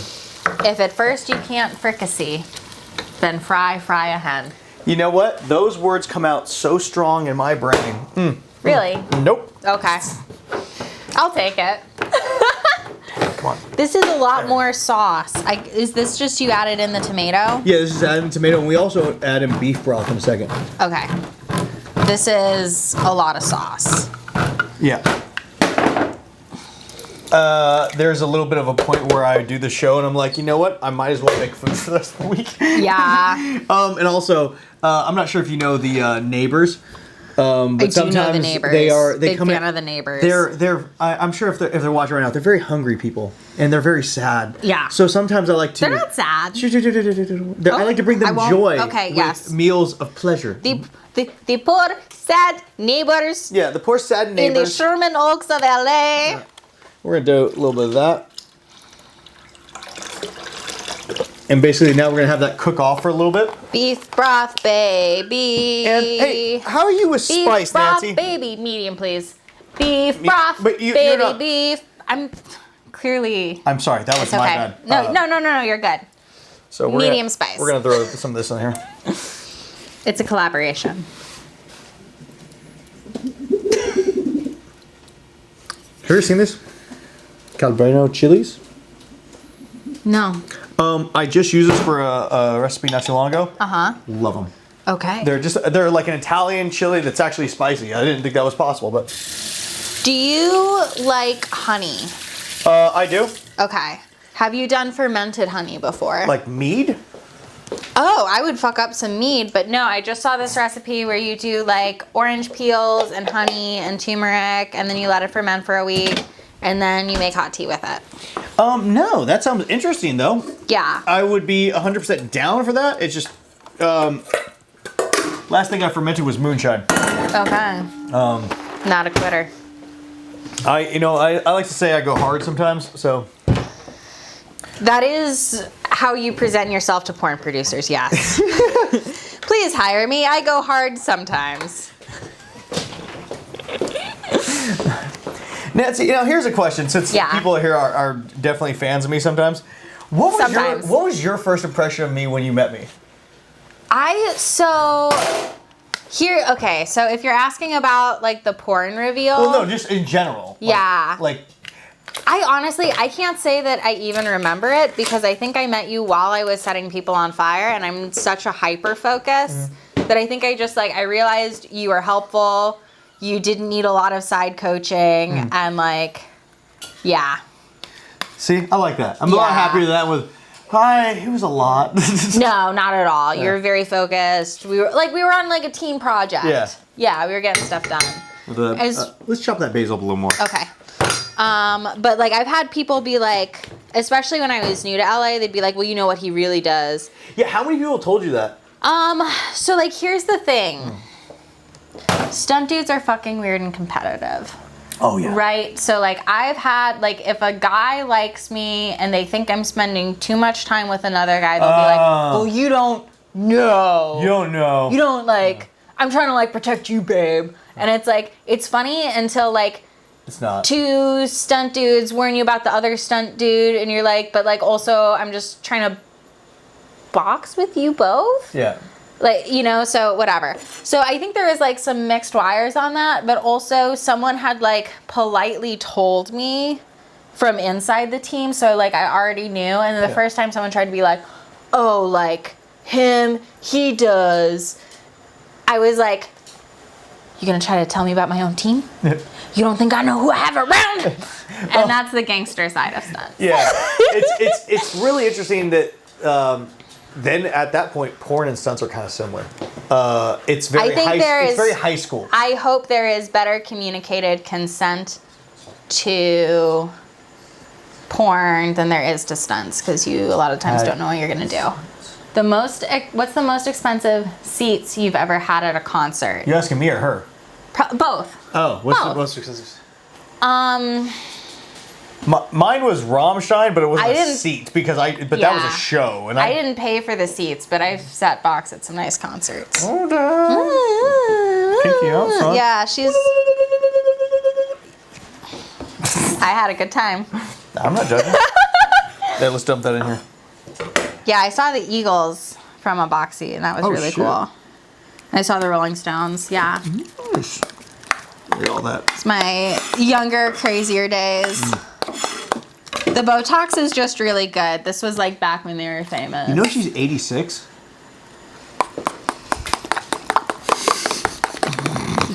Yo, if I look like this at 86, good job, dude, doctor, whoever. Yeah. Actually, let's cut Still got it. Let's cut up some more basil. Okay. Just because I want to get... We're crazy for the basil. I want to get more flavor in there, And honestly, this has been in my bathroom for a while, so I figured I might as well cut that up. So, okay, so if somebody shoots porn for a period of their life and then they're wait, I want all of this off of the internet, how hard is that process? Irreversible? It's not possible. Irreversible. There's no way you could do it. Yeah. If you shot one porn scene and you're it's out on there forever. It's gone. It's okay, think of it this way. Tomorrow, right? You're I want to do a porn scene. You do one, right? You do one and you're I do it for one company, right? Mm-hmm. You're this isn't a big company, right? It's no big deal. That one company's put it out to a certain place. That company has put it out like this. Because they're trying to get revenue. We don't make revenue off DVD sales anymore. We make revenue off of views. Commercials on the hubs. Oh, so it's on every hub immediately. So it goes straight to everything. Now, it's not the full thing, but it's out there. Right. So the moment you show one thing on there, the likelihood of everyone that you know seeing that is about 110%. Wow. Yeah. So it's a very in or out. Yeah, decision. But the problem is most people get in when they're young because of the money. Right. And so they don't really understand the repercussions of what they did. I know I fucking didn't. And so that ends up being a huge issue with a lot of people was like, oh, well, I want this off. I was like, well, you signed all the paperwork. You don't Right. get it off, you know? So it's a very irreversible kind of a thing, you know? It's like, hey, or you having a feel like baby. it's- Same. Those two things are completely equitable, yes. STDs and fucking babies, same. What kind of like education or what would you want someone to know if they were making the choice about getting into the porn industry? Guy or girl. Two very different things. Both for each. Girls, I would suggest understand your boundaries, understand what you want, understand what you're getting into.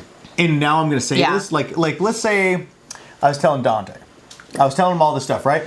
The likelihood of him listening to me is probably not. Right. Because for a guy, you're going to get pussy. It doesn't fucking matter what I say. He's saying that to me because he's trying to keep himself here to gather all the pussy.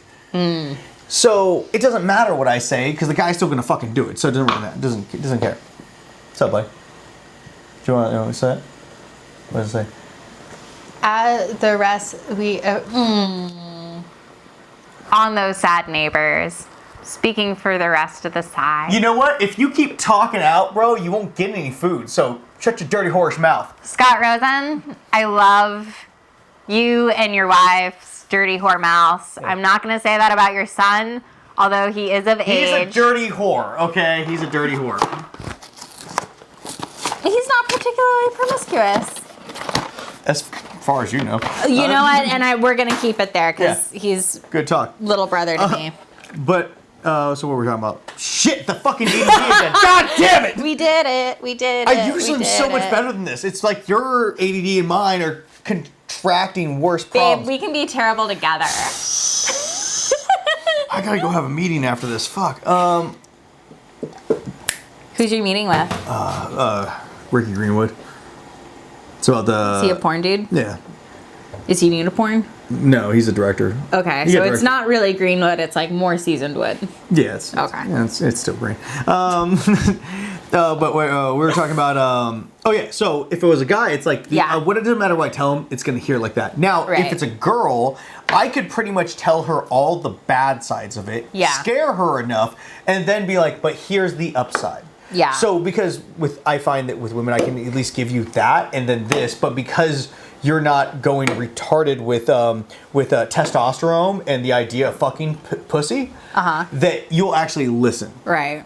So it's a little bit easier, and I can give you a little bit more explanation. Also tell you all the things because women who already know about the fears of being a woman and being sexually trauma and all the things that could happen, I could give you all the worst case scenarios and then give you the best case scenarios. Yeah. So I can give you that and you'll listen. Guys, a little bit more difficult. Yeah. It's like telling a stunt guy, it's like, hey, you could break your arm, but it still looks cool, right? I have another arm. Yeah, I got another arm. It's like that mentality, you know? We come with that kind of stupidity sometimes. Yeah. So it's just harder to explain that to a girl than it is to a guy. Do you feel like specifically the women in porn enter the industry from an informed place? No. Okay. No. So it's no, uninformed consent almost always. No, it's just informed. Yeah. It's basically on the best side of it. It's a girl who wants to fuck. Okay. That's the best case. On the worst case, it's a girl who hates fucking. In the worst case, it's a girl who hates fucking, but she likes money. Right. And let's hope she can act. But they can't usually. Yeah. So how? Because you are a good actor. So how is that for you? Allegedly a good actor. How is that for you? Being in these hyperexposed situations, working with talent that maybe isn't helping you tell the story. I don't expect things Trying from a to lot be of people. I like how you now. Let's talk about this like it's like a real good storytelling. Yeah. Let's do that. Oh my! You need your pipes clean. I've had my timer going for the last 30 hours. Oh, why? I have no idea. Oh no, why? It was from when I got Because on you're the still hard from the No, it was dick shot? Because I jumped in the pool yesterday and was usually going for like 3 minutes a day. Okay. So it equals like cold plunge? Yeah. What? You're still there What? in the pool. In the pool. Yeah. Still there, bro. Still dying. Let's go 8 minutes. Hey, so we're putting this in for 8 minutes. Flop. That's good. You want to stir this around a little bit so it doesn't get stick to the bottom? Yeah.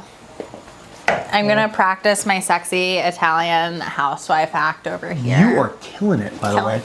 I'm killing it. I'm killing it. Yeah. You're nailing it back there. Nailing it. I thought you were tired. Whew. Sorry. Repeat the question again. ADD. Babe. Babe. I could not tell you. Yeah. I don't remember. So I want to give you an example of what this feels like. There was a time where I did a bunch of ecstasy with 3 of my buddies, right? And we got to a point where we did so much throughout the night. Yeah. We were all sitting in this room, and we were like, "How did I do that?" And then we all look at each other. What were we talking about? And we couldn't remember. That's what this feels like, except I still... fuck. This is terrible. You were saying something about storyline, how it was irritating because I'm technically the So, actor. like, how is it for you being like, I have to carry the narration? There's no carrying. Okay. It's so basically what it ends up being is like if the girl can't act, I'm just like, oh, I don't give a fuck now. Have you ever called a woman a cock puppet while filming? I got one. Now I am.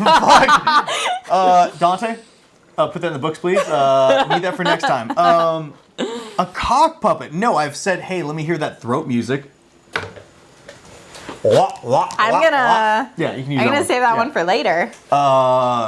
There's a handful of things I've said to people that I just can't remember. I can't remember Would at all. choose not to remember. Like there's lots of things I've said to people in the moment. The worst ones are when you're really comfortable with the person, because if we're going back to the acting thing, right? There's certain times where you're doing these acting roles. Like I almost feel bad saying acting roles, but because we have to do these extreme things, it's acting. But me and the person aren't exactly into what we're doing. Like, let me hear you play that throat ocarina. Well, like, let me set a scene for you, okay? Right? I remember doing a scene with this chick named, oh Christ, now I can't remember her fucking name. The fucking ADD's hitting again. Anyway, so a lovely lady. She's for our purposes, she's named Stephanie.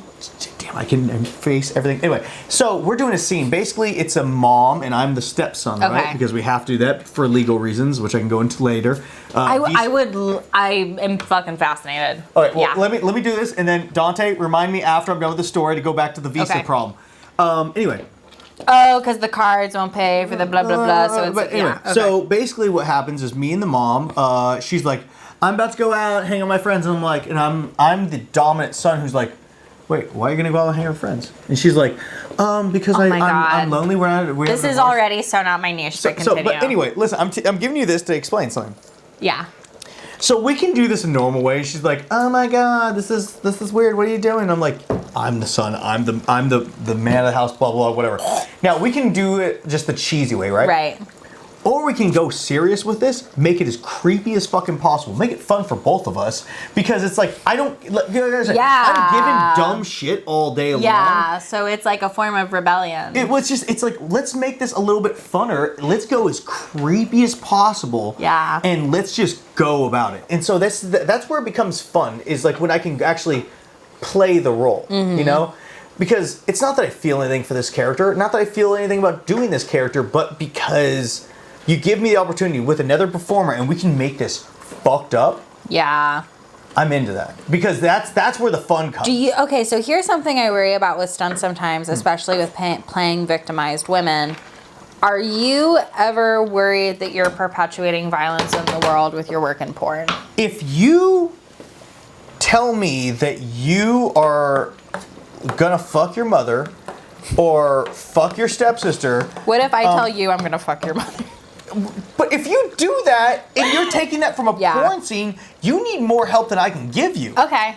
It's not my fucking problem, because guess what? John Wick goes and kills 100 people in a movie. And I go to dog fights one time. Yeah, but does that perpetuate that idea? This is the weird issue where it's like, people are like, well, you're perpetuating the idea that it's okay to fuck your sister. No, I'm fucking not, you idiot. Yeah. This is entertainment. Right. If you see 20 clowns come out of a car. Yeah. Do you think this is a possibility? No. It's stupid for anyone to think that way, but if they do... But also, I just rewatched my favorite James Bond movie, which is Thunderball, and there is totally a scene within it where James Bond coerces a woman into sex. Coercion is not consent. No. And I have to look at that and be like, okay, that is a product of the time, a product of the culture. Yeah.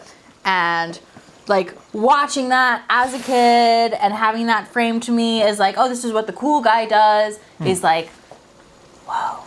But again, but we all have to understand that it's like, if you're watching entertainment, you're here for entertainment, okay? Different levels of entertainment. Tropic Thunder couldn't have been made nowadays. Tropic Thunder was made a couple years back. Yes. In a time, right? That's a time period. This is like saying when that movie was made, that wasn't a time period. We cannot judge people on what they did in the past. Because but it happened though. It's like, oh, what if I judge them? It's like, yeah, this happened. No, so it's less to me about being like, oh, like, fuck Roger Moore or like, fuck this person. But it's like, okay, like, this is a culture that we're still healing, right? This is a palatable version of sex that wasn't put. Sean Connery also said, you know, sometimes you gotta smack a bitch. He said that on 60 Seconds. Wow. You know, it's like, sometimes you gotta smack from the mouth. You know, it's like, this is just something, because again, different time, different people. That's not right, nor is it something that we do or should ever do. But again, it is a thing of the time. To say that, like, there's a horrible person, because imagine what his parents did to each other that he had to see, and then he probably stepped away from. Yeah. It's like, this is all situational. So to say that, like, I'm perpetuating something that, honestly, the reason we do this is because we see the analytics. The analytics say this is what people want. So, you know, it's like, what I think... It's a culture that demands to consume. You know what's really crazy? Yeah. Big black dick with tiny white women. Because perpetuating the idea that a big, strong black man can fuck a small white woman, and that's what women want. And then it's even worse, because if you go to swinger culture, they have a thing called bulls, where they bring big black dudes in there, and they have them fuck their wives. So it's like, these are things that it's a racialized fetishization. Is it wrong to the black guy? Is it wrong to the white people? Is it wrong to this, that? I don't know. Because they all signed up. Yeah, we had a guy named something Love. But he was on here, and he ended up going to one of these parties, and he was explaining everything to me, and he was like, yeah, they had food, and there was a bunch of black guys just fucking the white MILFs, right? And the funny thing to me, I thought was the whole thing was he was explaining what they had to eat there, and there was like, there's fried chicken and watermelon and like a bunch of other stuff. I'm like, bro, did you not get a sense that was kind of like, he's like, I never thought about it. And I'm like, how'd you not think about it, bro? Yeah, that's fucked. Yeah, but like in general, oh, this is done. So the whole thing is just, it's interesting, but can I judge it for being what it is? No. Yeah. And I think that like you are pointing something out where it is always the responsibility of the individual for the individual's actions. Yes. It's like you go there, you're doing it. It's like I've done a lot of porn, some of which I'm not proud of. You know? Okay. But having said that, it's still out there, it's still available, and I can't change those things. I'm not gonna fucking look back and be like, oh my god. No, it is what it is. Because I decided to take this job. If I do any stunt, I decided to take that job. You know, no matter what happens. Let's turn the heat off on that. Just put that up. Off. And flip that switch up. There we go. So it's just, but like, unfortunately, porn gets the bad rap because it is what it is. You know, it is the fucking shitty step fam, or the black sheep of the family. So here's the thing. I feel like would reassure me more about porn as an industry. Like, I don't necessarily, like, the older generations of porn are like people who are either recovered or run charities who are in the limelight, or Hugh Hefners who like have pathetic Viagra catastrophes, and all of his 3 girlfriends he did an MTV show with are like incredibly abusive. So, like, I don't feel like they're, like, forefathers of the porn industry who are, like, from a healthy, enlightened place. No, but, I don't feel like they're but those also figureheads most of the on people that you would consider in that same role are dead. And if we're talking about, like, the guy who made Hustler, he died last year. Hugh Hefner died 2 years ago. Right. So it's like, if we're thinking about forefathers, but it's still in that. It's, right, but like Hugh Hefner, like, had, I mean, even with his more recent personal life, Holly Madison, the women who are around him were like, this was an abusive construct. Mm-hmm. You know? But were you asking a question or a statement? So that was a statement, All right. but right. So some of these people have died, but do you see women in porn from a generational place, beckoning the new industry, supporting the new industry, making the industry better? So yes, Is there that kind of there is plenty mentorship? of women out there who, and funny enough, are just like you. In the sense of like they're strong, independent women who are trying to make decisions to make this industry better. Having said that, now this is going to go on a way bigger topic that I have time for about like. We got 8 minutes in the oven. Well, like the Me Too movement and what Yeah. that did, which is it's good. Yeah. But at the same time, what it has done to the male talent and like how afraid they are. And I can even go as far as saying in the stunt world. Mm-hmm. So I've done a handful of stunts where we bring actors in because they don't have fucking money for the stunt people. Yeah. And you should see the male talent compared to the female talent and how afraid they are of everything compared to the women there. Right. And it's like they're just a former shell of like what they were. And I'm not saying that like we didn't need this because of all the bad things that were happening, but I am saying that it's been an issue seeing these guys have to like play this like Yeah. you know, and what we should be doing, but like I also need him as a stunt guy, and I'm like, bro, I need you to be fucking angry. I need you to give me something because right now you're a serial killer and you kind of look like a bitch. Yeah. So this girl is gonna stab the fuck out of you, you know? You don't think bitches can be serial killers? You can, but in this particular role that he was playing, he could not be that. You know, he was trying to kill a stalker. You don't think I'm a vampire. can be serial killers? No. Get the fuck away from me. Don't touch me. Consent. Don't touch me. All right, so hey, actually, you do this. Why am I fucking do this? It's your fucking gig. So make a small layer. Then we're gonna put ricotta all like, now spread it out real nicely. Well, don't splash it. God, I have to clean this shit. That's some wet ass ziti. Push it in there, right there. Oh, 1 second. Boom, bang, boom, boom. Macaroni in a twat. That's some wet ass ziti. Dude, that fucking song has to come in my head all the goddamn time. Wait, no, that's good. So, Well, at least you let it finish. so basically now what we're gonna do, He messed we're gonna up. take a little bit of this. Mm-hmm. Shut up. And you're gonna do like little dollops. Okay. Boom. And you're just gonna make lines. Okay? Talk to me about porn. Speaking of lines, talk to me about porn stars and coke. Honestly, not as much as you think anymore. Okay. So That's good to hear. When you hear about porn stars or like the people that are doing this, well, if you're gonna do it like that, might as well get it all over the place. Okay. Like late 90s, early 2000s, like things were a lot more prevalent. Okay? Like I hear from some of the people there, it's like, oh dude, meth was big. Oh, like, gross. Like all the girls were doing lots of meth, and then like that's just the way things were at that time. Not as much anymore. Like no, not saying that the people in the industry don't do drugs, but not on set because again, it goes against like what the thing is now, which is make a thin layer of that because then we throw cheese all over top.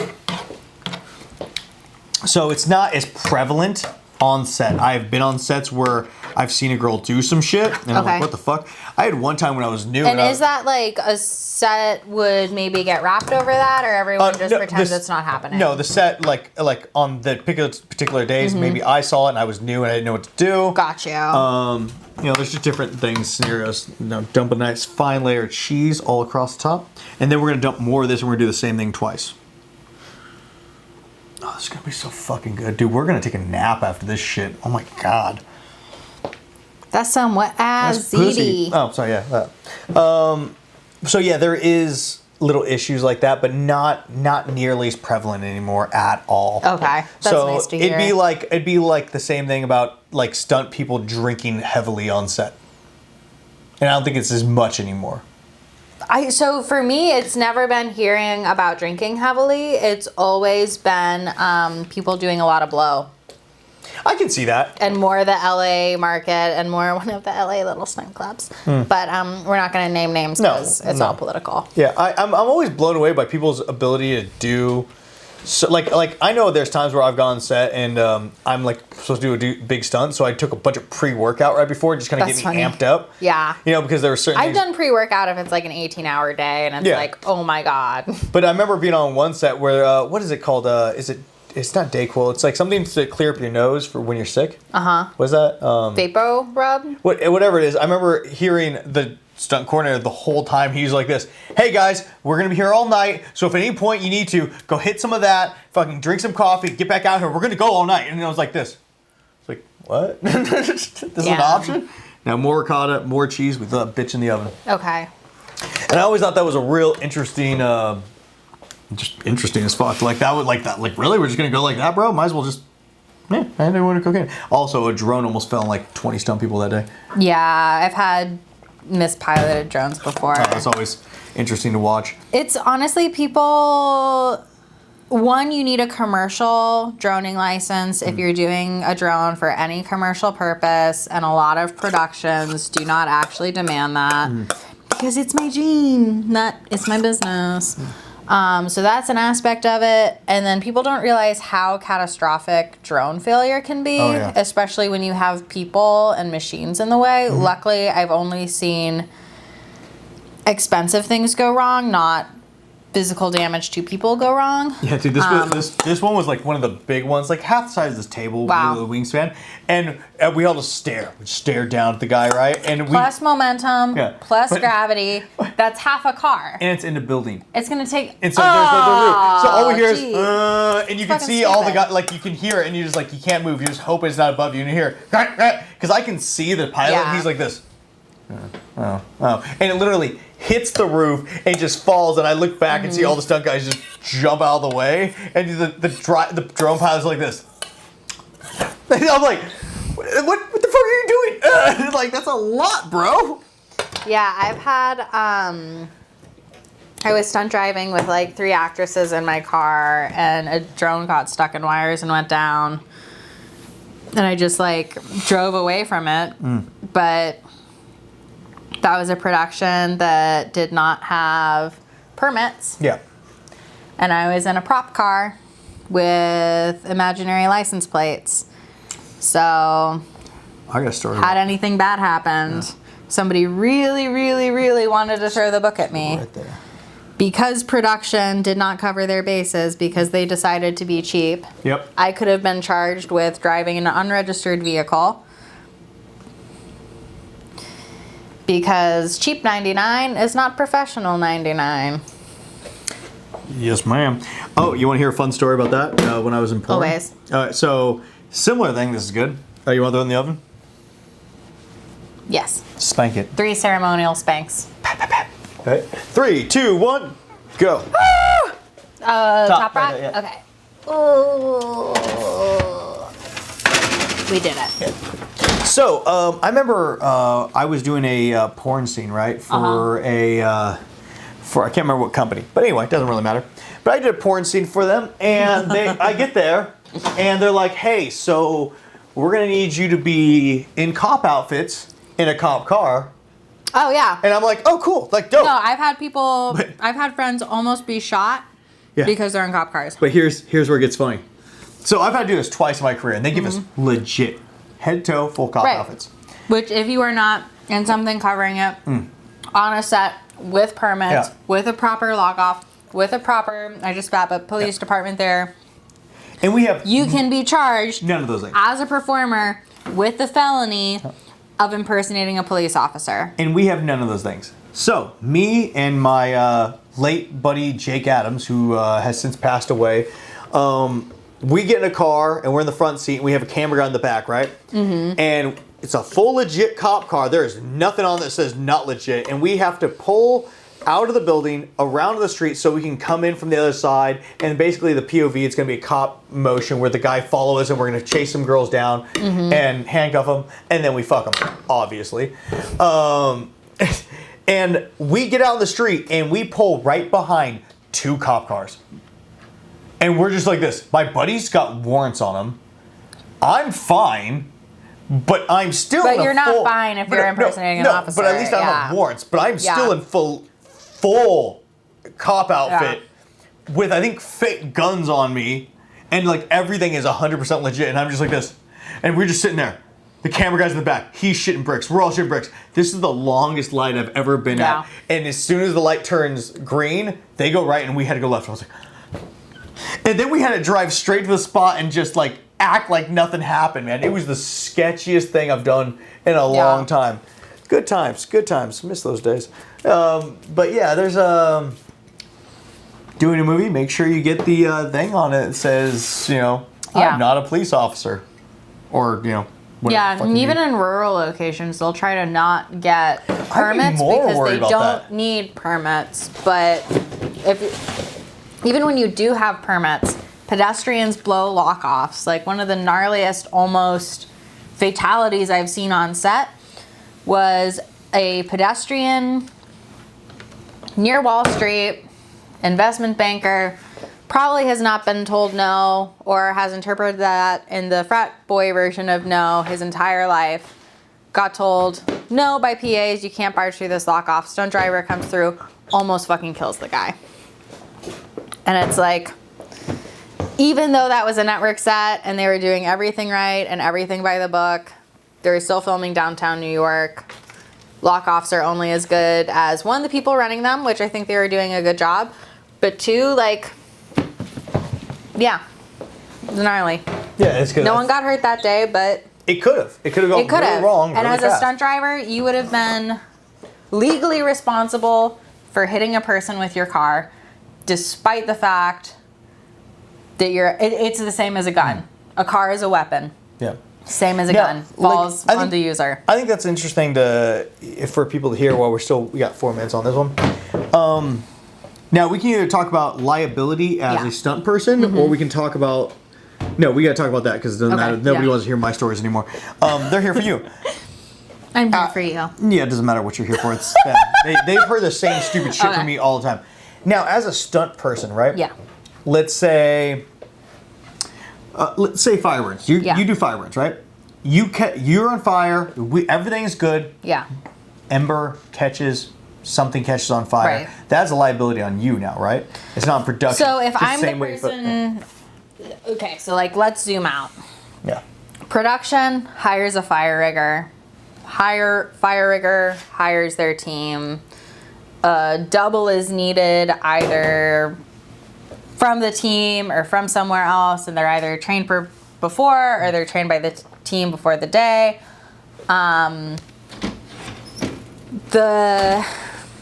There's legal responsibility, there's professional responsibility, and there's moral responsibility. Legal responsibility, the set and the set's insurance policy is responsible for all of it because that's through the SAG contract and the way our contracts are designed.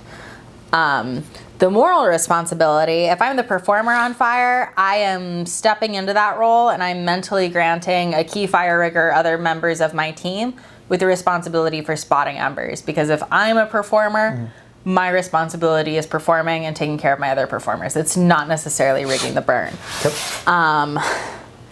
The actual moment of failure in something like that, I think, is in the pre-production. That wasn't sought out before the chance, or before the actual set day, that there's a possibility for this and we're not working within safe parameters. Thirdly, we expect embers to catch. We expect that. We walk into situations over-prepared, mitigating those risks, making sure we're going to be okay. And it's something I'll see as someone's like rounding the corner between like, I'm a new fire safety to I'm a more experienced fire safety. It's like the performer will be out there like, it's the floor's on fire. There's a leaf on fire. And it's like, we've seen many times. You walk over, you stomp it out. Like I'll run to take a person off a fire. If a little tiny thing is going on, it's way more important for me to keep my cool. Yeah. If you see something, like, one, this isn't something you take guesses with. You should never, I don't accept jobs I don't feel ready for. And yeah, it's like, you have to be 10 steps ahead of the failure. Yeah. Because the potential for failure is cataclysmic. Yeah.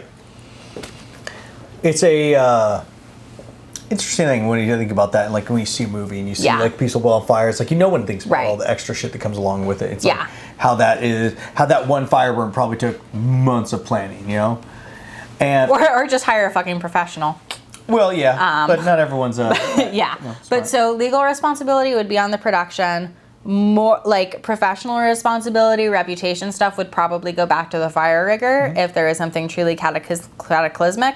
And then moral responsibility, if it's a situation like Rust and it was a nepotism hire, I think there's definitely moral responsibility on the producers. Okay. If it's a situation like Rust where they said they were going to pay for people's hotel rooms and then they didn't pay for people's hotel rooms, and now you have people working 14-hour days plus 2 days of travel each way, and you have a physically exhausted crew, you know, I think there's some moral responsibility that goes back to producers there. If the fire rigger took a job that they were not prepared for or not mentored for, or weren't willing to bring in people who were better than them to help bring their work to that level, then the moral responsibility to me is also on the fire rigger.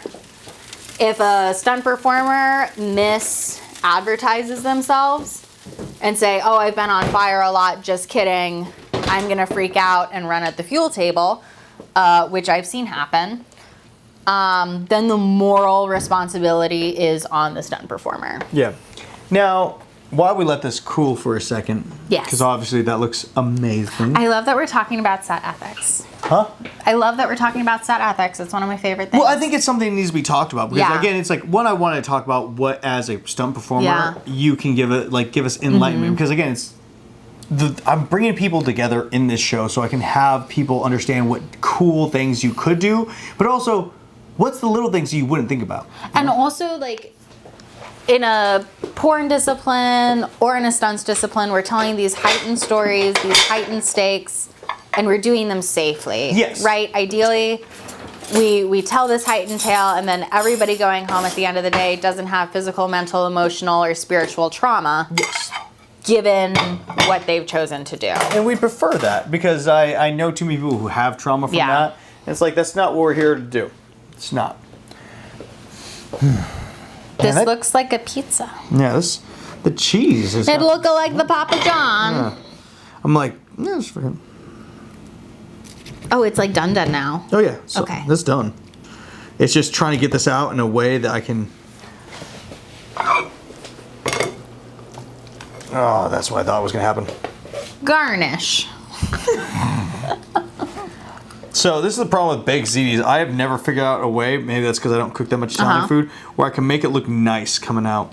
That's okay. I think if you let it cool more, the cheese would be less melty. Probably. But we're not going to do that. No, because I got shit to do. I'm going to give you a little... Yeah, please garnish. Little basil leaf. Garnish. If you don't say it, it doesn't count. It doesn't. So, I'm going to... Garnish, garnish, garnish. Yeah, fuck it. I'm going to suggest we don't eat this right away. I'm glad I stopped crying. You know, speak for yourself. I thought that brought a lot of mood to a lot of depth. I brought like depth to this thing. Let's try No, this is yours. That is mine. Oh, sure has feelings. Yeah. Did you eat the cheese? No, I had one noodle that was just laying on the table.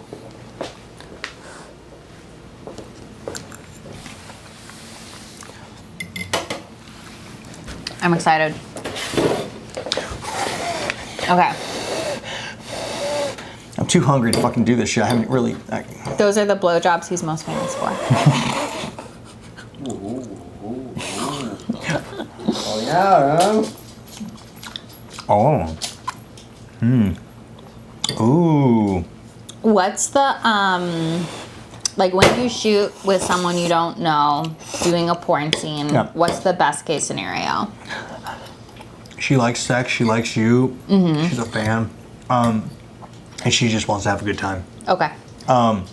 She's there to experience the day, not just wait for the paycheck. Okay. Think of it this way.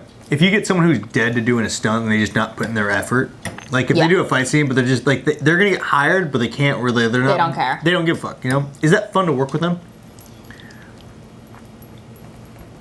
I'm asking you. Well, I hear you. Yeah, but I'm like, so listening. it's like, you just have someone who's like this. All right, I'm going to go sit and play on my phone. That yeah. person doesn't stay hard for long though. Well, Right, in hard stunts? or like in stunts?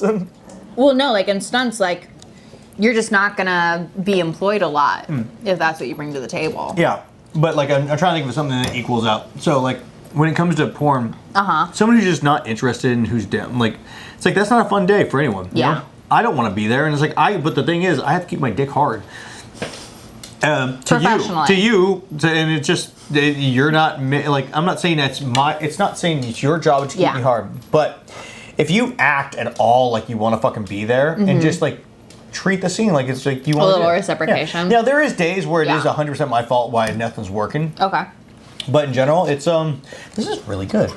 How if a guy can't get hard while he's shooting a scene, what's the best way your partner in that scene can help cover for you? Yeah, everyone's different. Okay.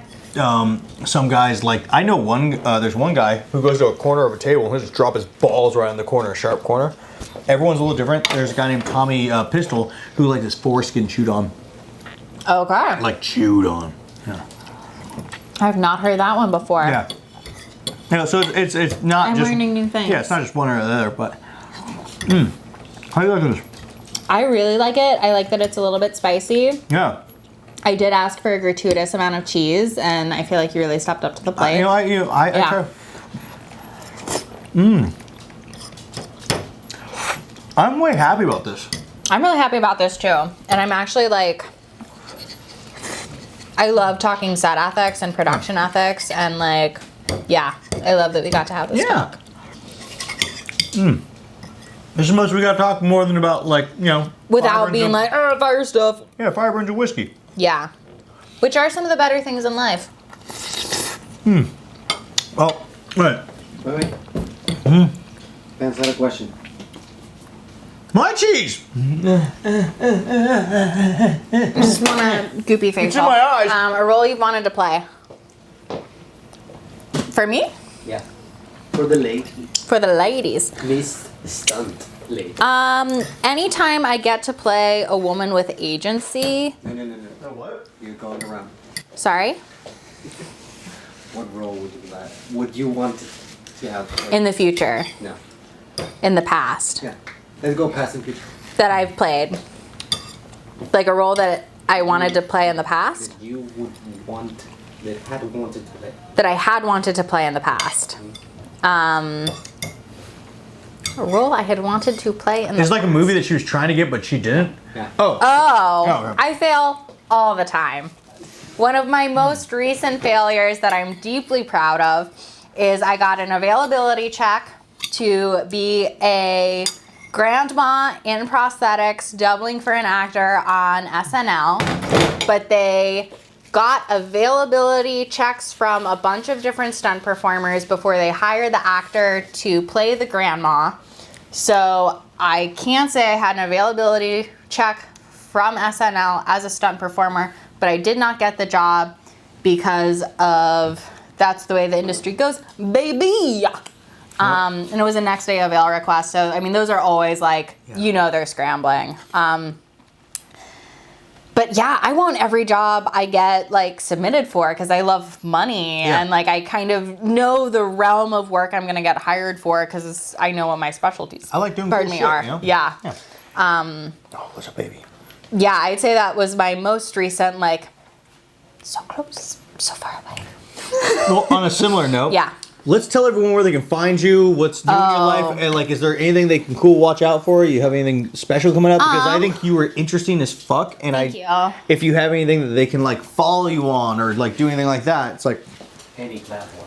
Sure thing. You can follow me on Instagram at NCCantine. My website is nancycantine.com. You can see me fall backwards out of a chair for Caitlin Stasi on Smile, which was recently in theaters. And you can watch me fall down and do a deleted fire burn for Naomi Watts on Goodnight Mommy on Amazon. not you, the fucking sound. Loud noises, yeah. Well, guys, and Loud noises! thank you so much for Anchorman coming on. reference. I hope that food's good. It is. Put your mouth. Put your mouth. I feel like I should be paying you for this. Do it. Sweet. And guys, hopefully you liked today's episode. If you did, even if you didn't, I'm gonna fuck. Just like the goddamn video, please, because YouTube still don't want to pay me subscribe. goddamn money. He cries slightly less if you feed his ego. Yeah, if it I just ego. Just slightly, not God, none. I wish I had an ego at all. Yeah, but guys, if you like, subscribe, follow the channel, please, and tune in next week. And talk about consent. Talk about the ethics of your workplace. Guys, it is okay to ask questions, and it Yeah. is okay to talk to people. It's better than not, and just figuring out, like, let's see what happens when I stick my dick in her butt. Because that never works out well. She didn't clean out. She got poop on your dick. And I'll talk to you guys all later. Bye. Gonna poop on your dick in here, baby. I've needed a pee. Extra poop on your dick.